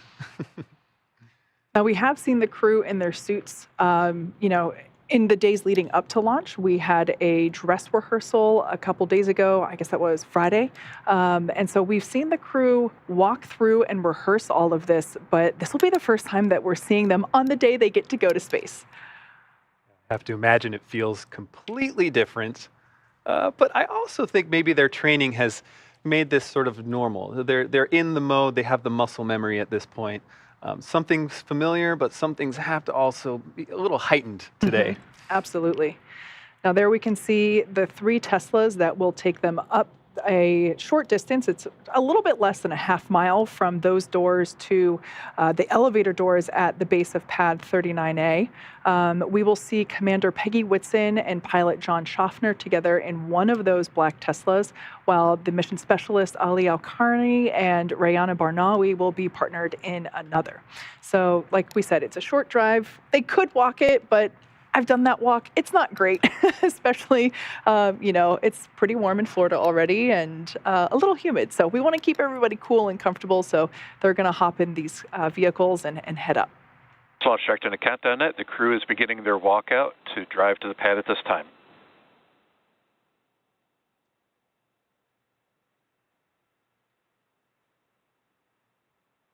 It sounds like we should be seeing our AX-2 crew any moment now, coming through those double doors that you see on your screen. Now, because we here in this location, we are inside the blast area, so no family or media are allowed here, but certainly an emotionally significant moment, and we're... Aha! And here they are, our AX-2 crew. This is very exciting. This is our first live look at the AX-2 crew suited up for their mission to the International Space Station. On your far left, you see Rayana Barnawi, followed by Peggy Whitson, then John Schaffner, then Ali Al-Karni. Wow, incredible. We've got a great group wave there. The team unifying for their first big step before they get in those Teslas to ride to their vehicle. I love this view that we have here inside the vehicles. We actually get to really get an up-close look at the excitement on their faces. Right now, they are, of course, going to buckle in, and they're also going to plug in the umbilicals, the umbilicals that flow cool nitrogen-oxygen mixture air into the suit. So it helps keep them comfortable as they are making that short distance up to the pad. Right, because as you said, they are in Florida. It can be a little warm and a little humid there. So any way to make this crew comfortable is going to be better. It's going to help them be in the right mindset and appreciate this moment. You see those gull-wing doors are closing now. I do love this camera view. It reminds me of like a auto karaoke or taxi karaoke, whatever that was. And that reminds me, they do have a special playlist that I think they're playing right now for their short drive. Don't think we'll get to it. It looks like fist bumps and maybe some dancing to the music as well. Yeah. That's our Commander Peggy Whitson on the far left and pilot John Schaffner there to her left, our right center, yes. I guess you could say. And then mission specialists Ali Al-Karni and Rayana Barnawi on the right-hand side. What a great moment there where you saw each pair of crew members sort of grasping hands, doing fist bumps, so kind of having their another level of realization for this step in their missions. It's so wonderful to see that. Love to see the teamwork too.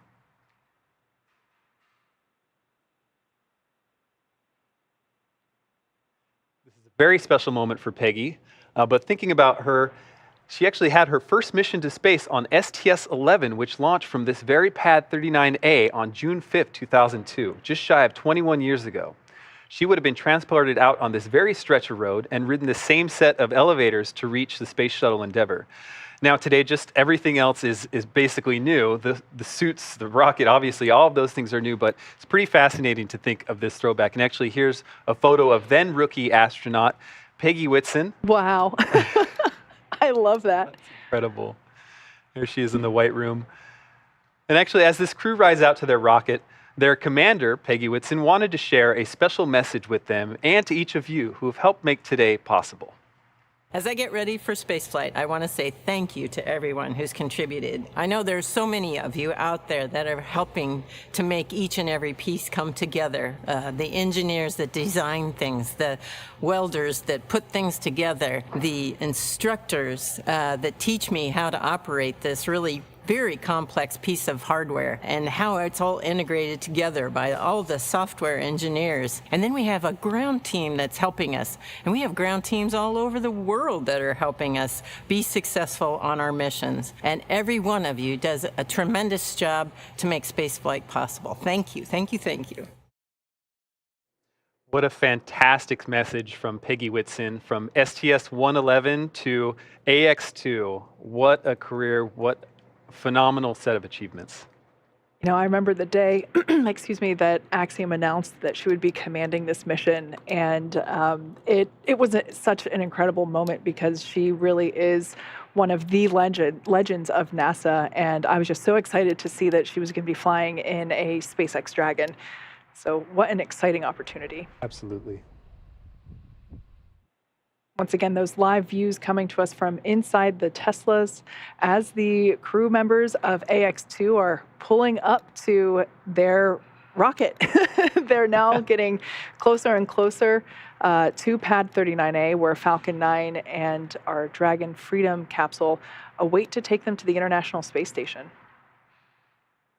Now, fun fact about the pad here, those elevator doors, excuse me, that we see here at the base of the fixed service structure, the core of this structure is original to the pad from the shuttle and Apollo days. So it is safe to say that when Peggy ascends one of these elevators, that in her shuttle days, she was using the same, the core. Crew have arrived at the pad. There's that call out, just letting everybody know on countdown that the crew has arrived to the pad, as we can see. We have Peggy Whitson and John Schaffner. They've exited their vehicles first. This is one of my favorite moments that we have during the launch sequences. Right there it is. Lean back. The lean back, and they have to. The vehicle stands so tall there on top of the launch mount. We'll probably say this throughout the broadcast, but they've seen the rocket before. They've been in it for dry drafts. It's got to look different on today, this day of launch.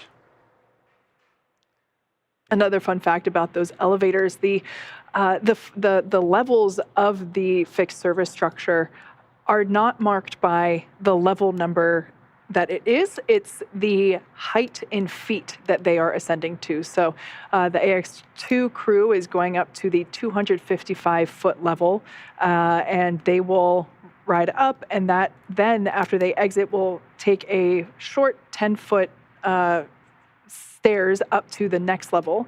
The difference being is basically the difference in height between the shuttle access arm and the Falcon 9 access arm.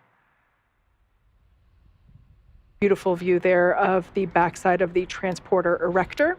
That is the structure that we use for integration of the vehicle, as well as transportation of the integrated vehicle to the launch pad. And of course, we roll it up horizontally and then lift it to the vertical launch position, within, depending on the mission, days or hours prior to liftoff.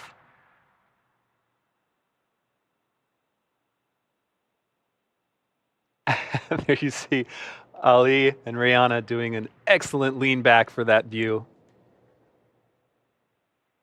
You can see the excitement, hands clapping.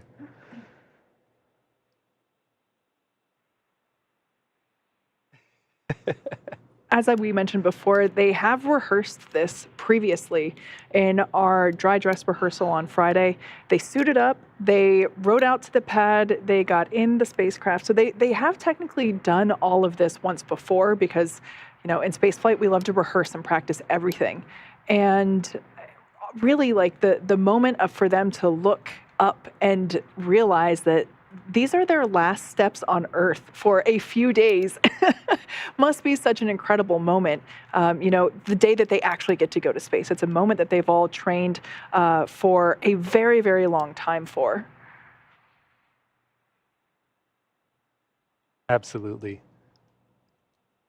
So exciting. You see now in your screen, that's Peggy and John. I believe they're using the phone to make their phone calls before launch, or last calls.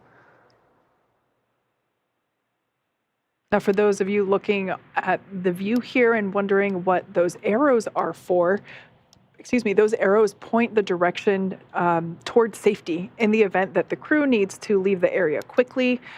They just look down and they're able to follow those chevrons over to the escape pods, basically. They are baskets on a zip line that allow them to leave the tower if necessary. But it's a little counterintuitive because they're walking opposite of the arrows, which of course makes sense because they're going to space, not away. Rihanna and Ali have gotten to the top of the stairs, so they will have their turn to use the phone for their last calls. That's a pretty cool view there. We see them, they're just in the fixed service structure tower, not yet going across the crew access arm. That access arm, of course, is what connects the tower to the launch vehicle. We should be able to get a really great view of them as they go down the access arm, but looks like everybody's enjoying the view, as they should be. Yeah. And as they await their opportunity to make their final phone call. Speaking of paths, this is the last section of their path before they ingress the vehicle, but Ali and Rayan actually reported last August to Houston to start training, and this crew has 700 to 1,000 hours of training total by the time they start their operational phase of the mission. No easy task.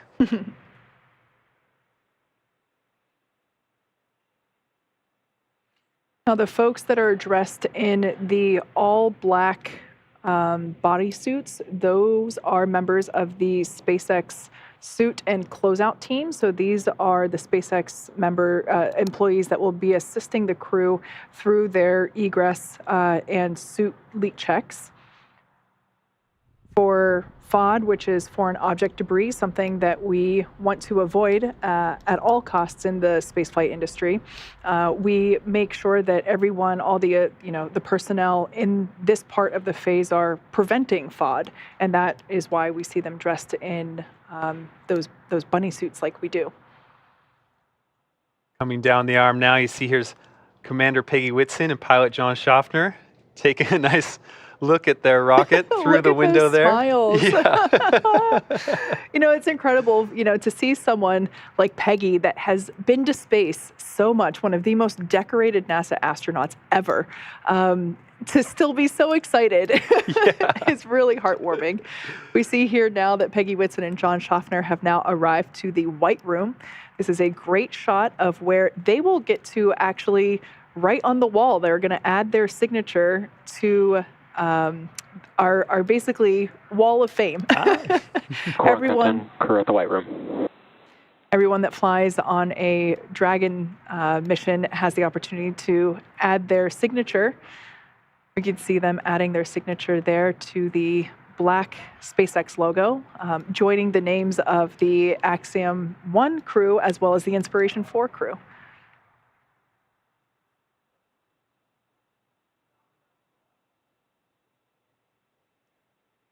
As I understand, that Sharpie is part of the protocol. You have to have that Sharpie at the ready because it's a really special moment for the crew. Absolutely. We can see the crew members, the closeout members that are assisting the crew with their ingress process. We can see that they're holding tablets.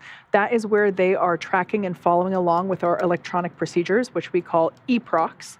And those EPROCs list out every single step that each person has to carry out in order to enable a successful liftoff. And of course, we have an instantaneous liftoff window today as we are going to the International Space Station. So it's really important to keep tabs on who's doing what and how much time we have left in each activity. We do build in margin into the schedule so that if one thing takes a couple minutes longer, it's okay. We build in a little bit of flexibility there. But those tablets allow the crew to follow along. And one of those steps in the EPROCs for the advanced team, which is the team of SpaceX employees that arrive there to the pad in advance of the crew to prepare for crew arrival, one of those things is to make sure that there is a Sharpie in the White Room. We can see there one of the SpaceX closeout crew team members assisting. Core on countdown, ingress started.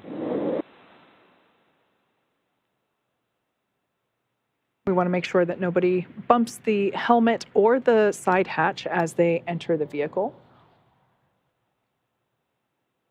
We can now see pilot John Schaffner in the seat on the left and Commander Peggy Whitson in the seat on the right.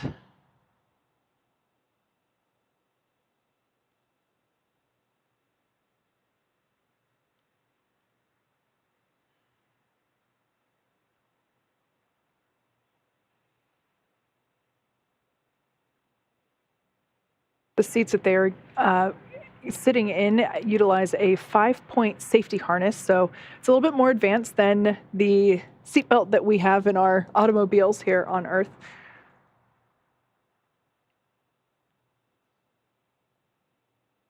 We have John and Peggy in the vehicle.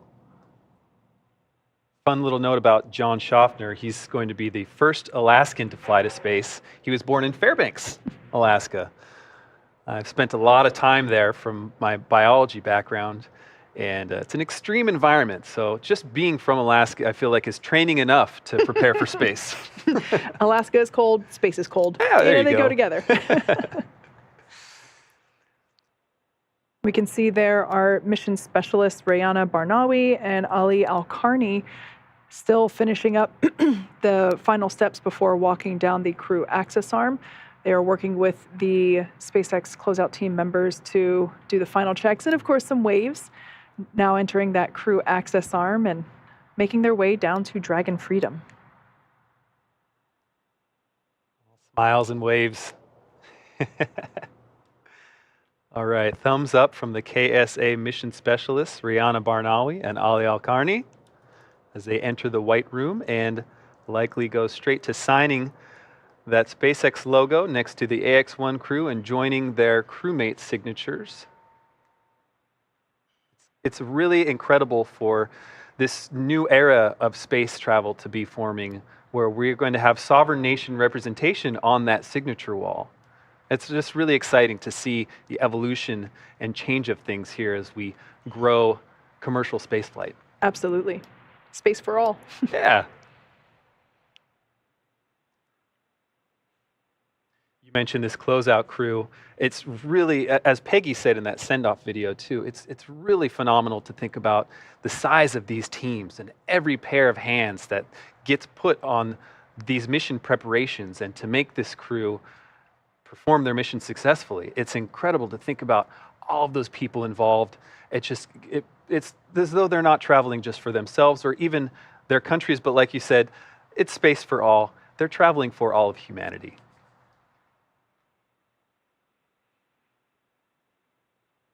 Once again, we can see the tablets being utilized for the closeout team members to follow along with the procedures step by step.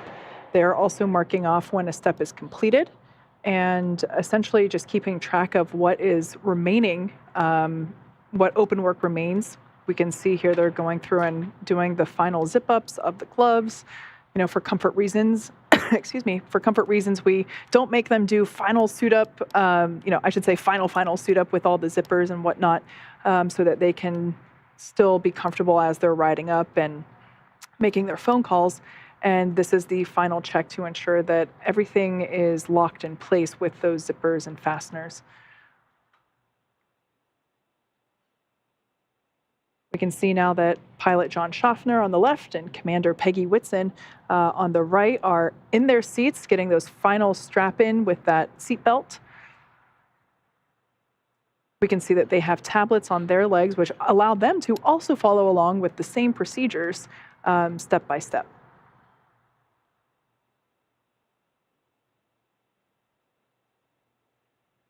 And there goes Ali Al-Karni ingressing the vehicle with some words of encouragement from his crewmate, Rayana Barnawi, and as she initiates her ingress. So as they're stepping through this side hatch, it's important to note that they won't go through this side hatch again until they're back on Earth. When they are ingressing and egressing the International Space Station, we actually use the forward hatch located at the top of the Dragon spacecraft to dock with the International Space Station. So the next time that they go through this side hatch will be when they are done and they are on a recovery vessel in either the Gulf or Atlantic Ocean.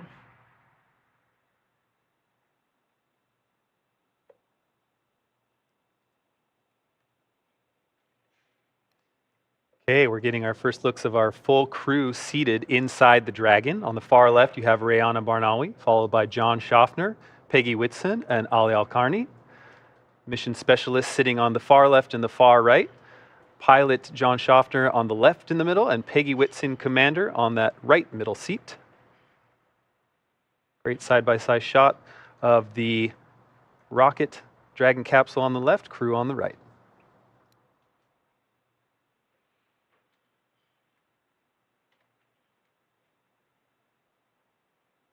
We can see there, in addition to the tablets that the crew uses to follow along with everything that's going on, they also, I just love this view. This is coming to us from our drone that is circling pad 39A. You can really appreciate, one, what a beautiful day to go to space. I love it whenever we can see this coastline come into view. But yeah, just a beautiful pad shot of 39A. Of course, this is where many of the shuttle missions launched from, but this is also the Apollo 11 launch site as well. So it's amazing to see this new era of spaceflight continuing from a site that is so historic and carries a lot of good memories for many people. As you mentioned before, Peggy Whitson having flown from this pad herself on a shuttle mission. So I just think that's so amazing that we're able to continue spaceflight from such an important piece of ground.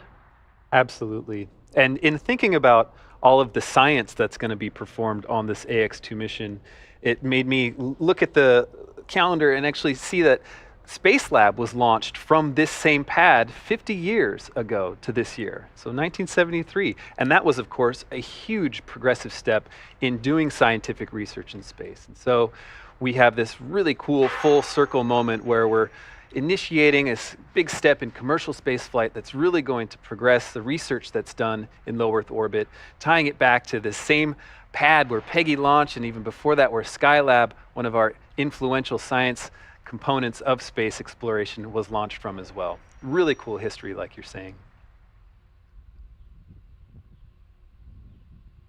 This here an exterior view of the Crew Access Arm and Dragon Freedom. Well, today we are carrying 4 people to the space station. Dragon can actually seat up to 7. The additional 3 crew members would be located basically under where the 4 seats that we use as we see today in lieu of cargo. So underneath the astronauts, as we see now, there is actually cargo located underneath them. Within that cargo will be things that they use like food and water, as well as the clothes that they will get to change into once they are able to take off or doff their spacesuits. Once they reach orbit, they'll be able to take off the spacesuits and change into other clothes and basically sleep in that while they make their way to the International Space Station. And we can see here the tablets that they follow along with the procedures on the left leg, but on the right leg, we see another rectangular shape. That is the connection point for the umbilical, and that is where the basically the interface is for flowing, again, some more of that cooled nitrox, which is a nitrogen-oxygen mixture. That air gets flowed into the suits to help keep them comfortable. It's the same stuff that scuba divers use in their breathing tanks. The umbilical is also what connects the electrical and communication and avionics. So that's how we basically get telemetry to and from the suit, and in addition to those communication packages. Now, the seats that they are sitting in are custom sized for each astronaut. So if you think of the human body, and some people might have longer legs and shorter torsos, and vice versa, where they might have longer torsos and shorter legs. Thought we were going to get some communications there. Sounds like we had some in-capsule audio, so that's good to hear starting to come through. But yeah, all the length of the seat that they are sitting in, as well as the length of the footrest and the length of the armrest, are all sized appropriately for each astronaut. So really helps to make sure that they stay comfortable as well as safe through all phases of the mission. Their spacesuits are also custom sized. And they actually come here to Hawthorne not only for hours and hours of training on procedures and operations, but they also come on site here to try on the suits and make sure that everything is fitting well, make sure that as they go through, the motions of executing, something while they're on orbit, making sure that everything is super comfortable and nothing is rubbing in the wrong places. Since the beginning of the space race in the 1960s, a custom patch has been used to represent and identify individual missions and their crew. It is also a long-held custom that the crew influence or outright design their own patch, injecting it with symbolism and personal elements to commemorate their journey. This crew has continued this long-standing tradition with their official AX-2 mission patch. Take a look. The AX-2 mission patch highlights the beauty of space, hope for the future, and the important role of the ISS to unite the best aspects of humanity. Shown prominently are the mission name, AX-2, the family names of the crew members, and the flags of the United States and the Kingdom of Saudi Arabia, the two nations represented on board today's flight. There are 5 shapes drawn as constellations, and these represent the crew's intention to focus on inspiration, education, and teaching through STEAM education initiatives.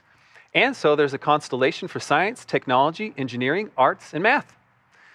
The arched path leading from the Earth to space is colored lavender, which is a culture significant in the Kingdom of Saudi Arabia, symbolizing hospitality. That arched path and color also reflect KSA's desire to be part of the space sector and position itself as a contributor to the global space community. Then, naturally, the space station is central to the image as the destination of this crew, while Earth is featured with prominent horizon lines symbolizing optimism, hope, and inspiration. Just as you see this mission patch worn by the crew on their flight suits, this patch is currently adorning the walls of Axiom Space's Mission Control in Houston and is placed in a position of honor everywhere this crew is being supported for the duration of their mission.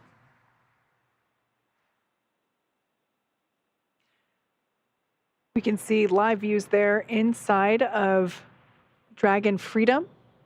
Now, this capsule that they are flying in is a reused capsule. It has been to space before.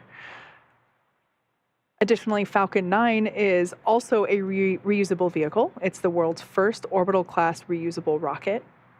And while today marks the first flight for this rocket, it will be the second flight for the Dragon spacecraft. Reusability is a big deal, not just for us at SpaceX, but also for the future of spaceflight.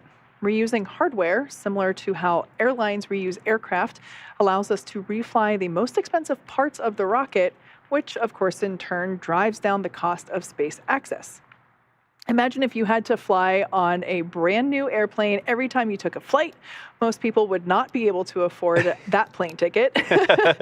In the same way, a fully and rapidly reusable launch system is the key to becoming a multiplanetary species. To date, SpaceX has completed 39 Dragon missions, including 36 visits to the International Space Station, and 18 of those 36 missions have actually been on reflown Dragons, which is pretty awesome. As you've heard me mention before, the Dragon capsule flying today, named Freedom, will be making its second trip to space. It previously supported the NASA Crew 4 mission in April 2022, so just over a year ago. Now, as for our launch vehicle, the Falcon 9 rocket has completed 224 total launches, and 70% of those have been on reflown rockets. The booster supporting today's mission will be lifting off for the first time, as you might be able to tell by the fact that that first stage is shiny and white. The way that I often tell people is, if the paint matches the second stage, it's a new rocket. Well, speaking of firsts, today marks the first time that we're landing Falcon 9 back on land for a crew mission. previous crew missions landed on a drone ship out in the Atlantic Ocean. So we actually see a live view now of LZ-1. That is the intended landing destination for the booster today.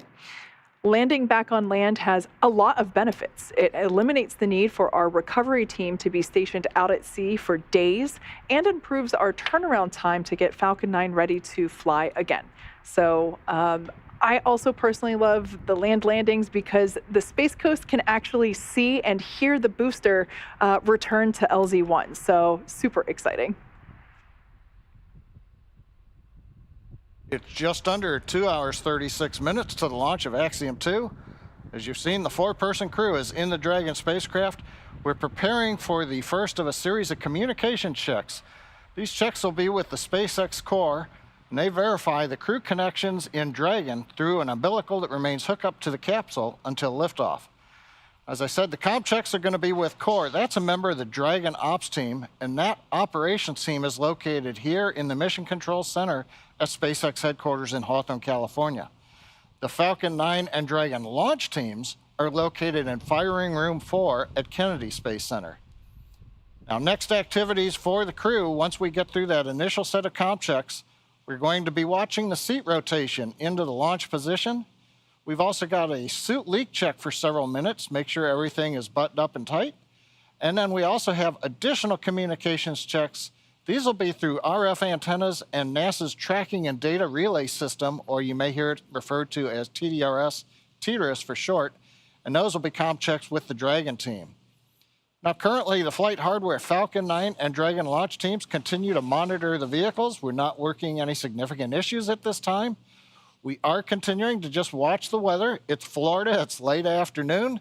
Ground level continues to look good, winds are low, and we've got nice looking skies there on the camera view on the left.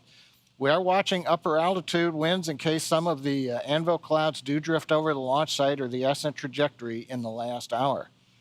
Now, for upper altitude winds, SpaceX uses a Doppler radar to study wind direction and speed. And that allows the SpaceX structures and control engineers to calculate loads on the vehicle and verify that we're good to fly. The Space Force Range releases balloons for us, and that gets low altitude wind data. That supports Dragon's contingency launch commit criteria. But right now, T-minus 2 hours and 34 minutes. Everything continues to look good. Next up, we're waiting for comm checks. We see the crew right there. Make sure that their connections through the seats, through the umbilical are good. It'll talk to the core, and then we'll take it from there with the remaining series of checkouts of comms, seat rotation, and the suit leak checks.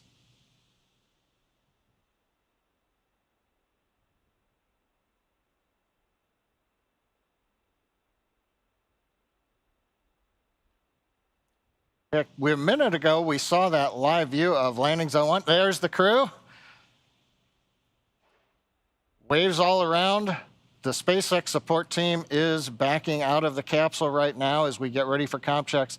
Bigger thing is we'll then go into seat rotation, so we want to make sure everybody's out of the way, clear the seats, make sure everything underneath the seats are all stowed for flight and ready to go. We talked about landing zone 1, showed you a live view a few minutes ago. We're hoping to get a nice view of the first stage when it comes back to Earth. About 8.5 minutes after launch, we ought to see that coming back down into that landing zone 1 view.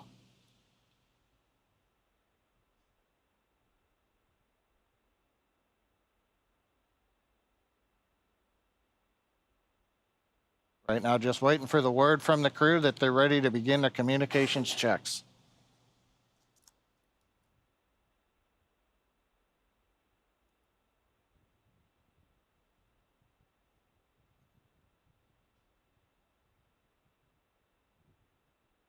Coming up on 2 hours, 32 minutes till launch. On the Falcon 9 side currently, the chief engineer is mostly just going around the room, checking with the SpaceX Falcon engineers. They're continuing to top off gas pressure in the helium supply that's used to repressurize first and second stages as we head to space. The attitude control system, gas supplies, the landing leg supplies. We're at pressure. We just top it off a little bit as we continue through the countdown. Other than that, nothing significant on the Falcon 9 right now. Everybody's mostly just looking over the data, watching their systems. Our next major activity on Falcon 9 will actually occur at about T-minus 1 hour and 10 minutes. That's when we're going to begin to bleed in the fuel into the Merlin engine chambers, actually into the jacket where it's used to cool the nozzles as we head out into space. So that'll be our next major activity. We have also done flight termination system checkouts a couple hours ago. Everything looks good there. And the view you can see right now at 39A, Falcon 9, fairly quiet at the moment. Dragon also having the more activity as the crew has ingressed. And right now we're getting ready to begin checks between Dragon and the ground.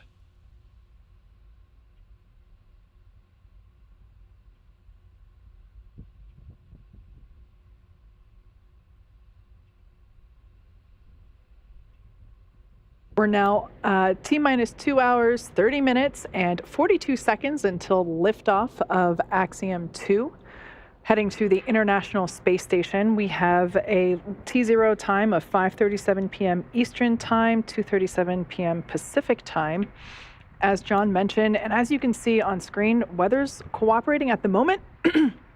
We can see the exterior of the capsule there. This is actually a great shot because not only can you see the service section, which is where the crew is, you can also see another great view of the trunk. This is where we are able to put unpressurized unpressurized cargo, and that trunk is the part that will be jettisoned before the crew actually return to Earth. Great view coming to us from our helicopter circling the pad. You can also see below the trunk the white second stage, below that the black inner stage where we have the grid fins attached, and then below that the white first stage.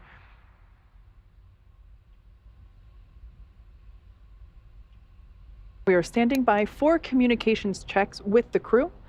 So it will be a series of checks to ensure that all seats are able to communicate with the teams, both at the Launch Control Center in Florida, as well as here in Mission Control in Hawthorne, California. After we get through comm checks, we will perform leak checks on the suits. That's important, just to ensure that all of those zippers on the suits and the fasteners are all in the in their final position, they're closed, and we pressurize the suit in order to basically test that it can hold that pressure over a period of time. In the event of an egress scenario, or excuse me, not egress, of a launch escape scenario after liftoff, the spacesuit actually functions as a mini spaceship within the spaceship. It's able to hold that pressure while the crew return to Earth.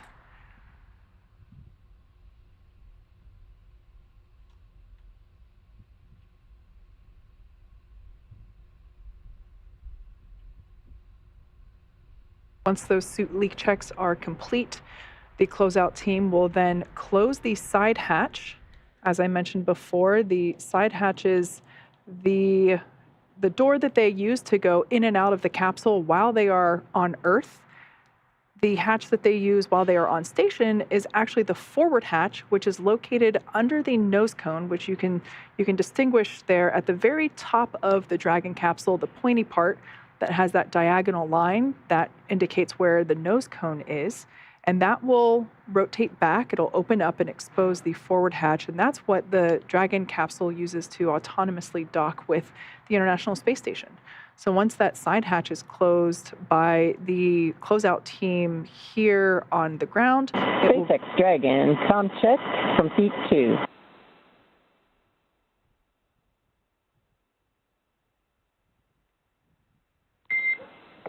Loud and clear, Peggy, from SpaceX. How me? We have you loud and clear.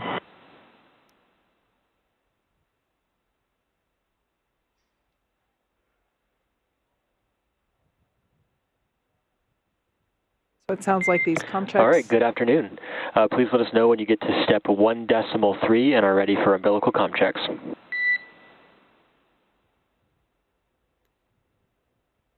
Okay.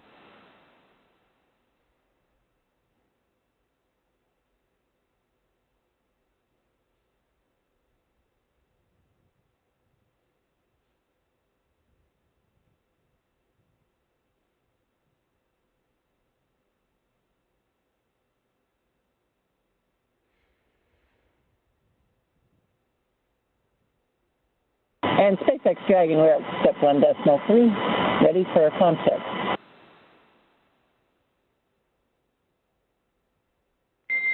SpaceX copies. Stand by for umbilical comm checks.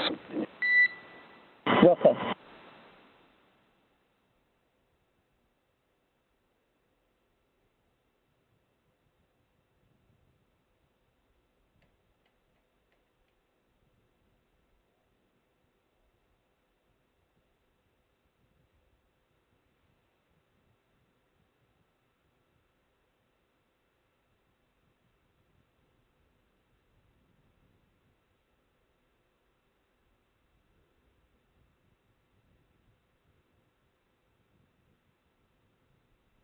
Great view of the Axiom 2 crew there as we are standing by for those comm checks.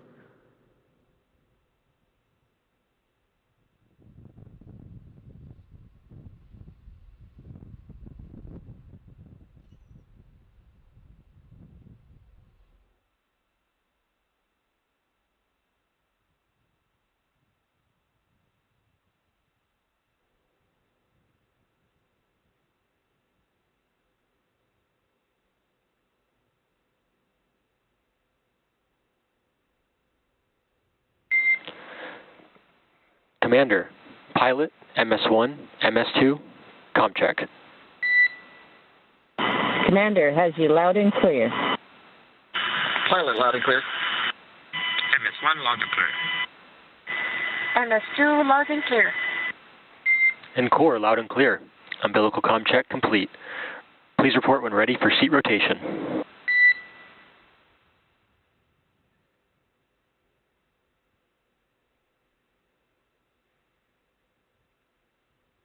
All right, all good news there. All those comm checks checked out, and we are now... SpaceX Dragon, we are ready for seat rotation. SpaceX copies. Will report when initiating.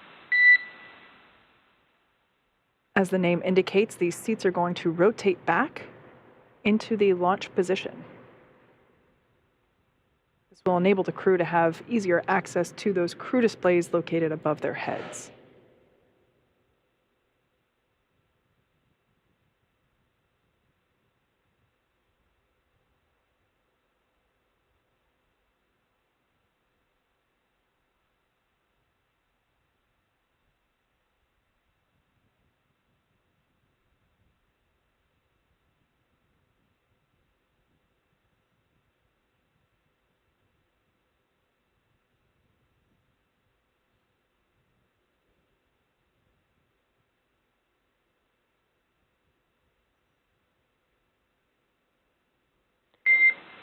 Dragon SpaceX initiating seat rotation.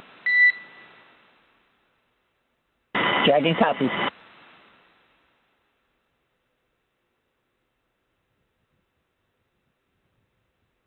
We can see those seats now rotating back into the launch position.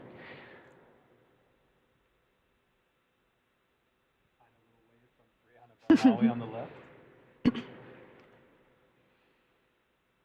This moment must feel like that moment on a roller coaster when you're in position to go.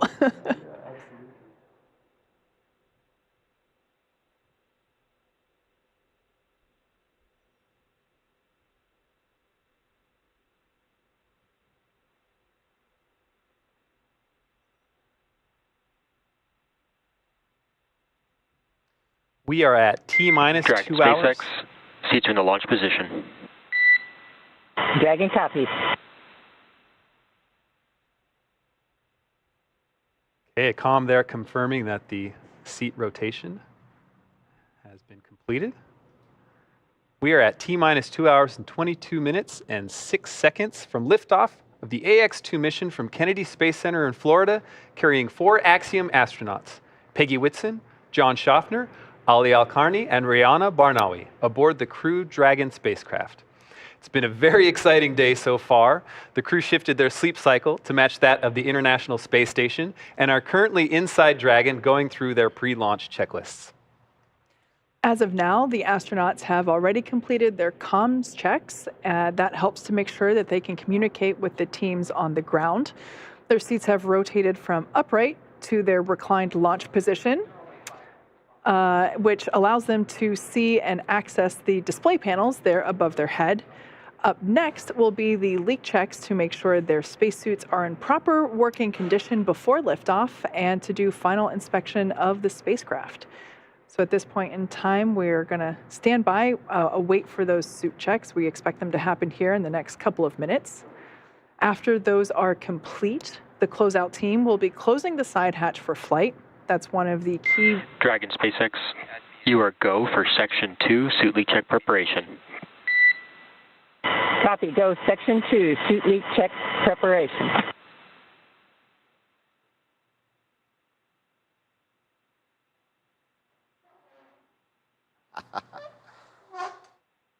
Once the suit leak checks are complete and the closeout team closes the side hatch for flight, things will start moving a lot quicker. The opportunity for going back and rechecking, everything is still, we're able to do that before the side hatch closes. So that's why we wait to get through the comm checks, the suit leak checks, the seat rotation.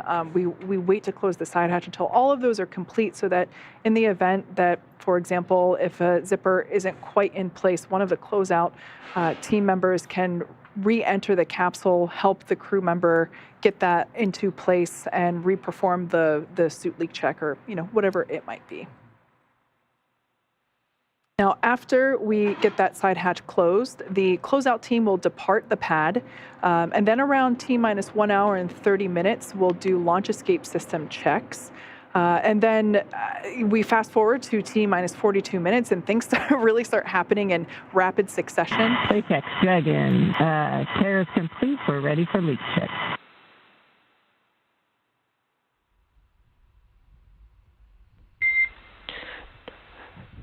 Dragon copies and concurs.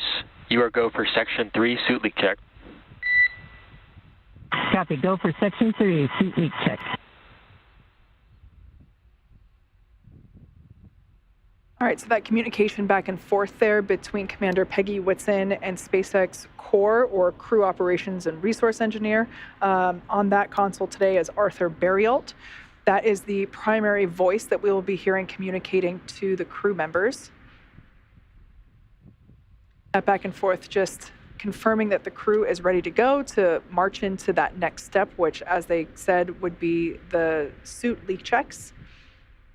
Essentially, we inflate the suits to a certain pressure for a couple of minutes, and we monitor that pressure level during that time to basically ensure and check that we're not losing any pressure.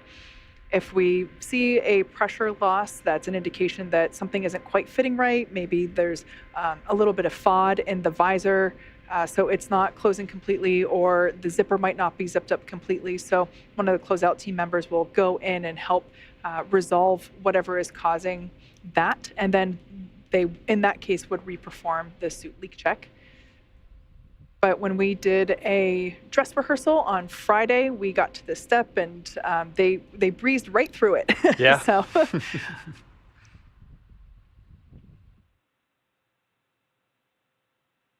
You can actually kind of see the crew there just resting pretty comfortably while these leak checks are underway.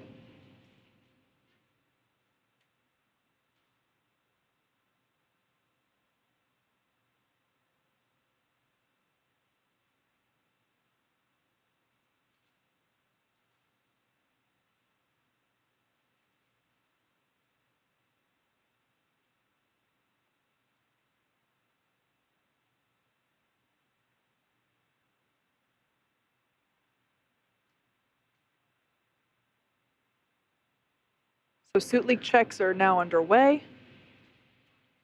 We're just holding that pressure and monitoring that pressure level in all 4 suits to ensure that there's no leakage.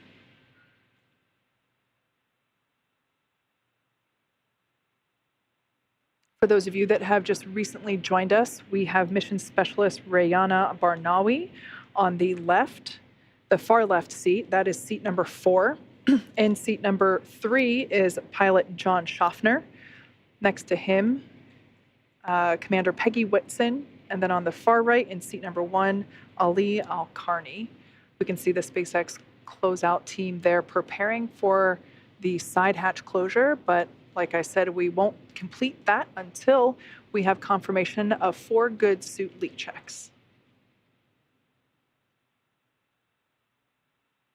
Now, the area that we see here, the white room, is environmentally controlled. That helps to ensure that Florida insects, humidity, none of that gets into the capsule. That we're able to maintain a clean environment. You could see them inspecting with the light. You really want to go over that with a fine-tooth comb. Dragon, we see 4 good suits. SpaceX copies and concurs. 4 good suits. At this time, closeout team will perform final steps in preparation for side hatch closure. Proceed to section 4, side hatch close, and report when ready to close hatch. We'll go for Dragon. All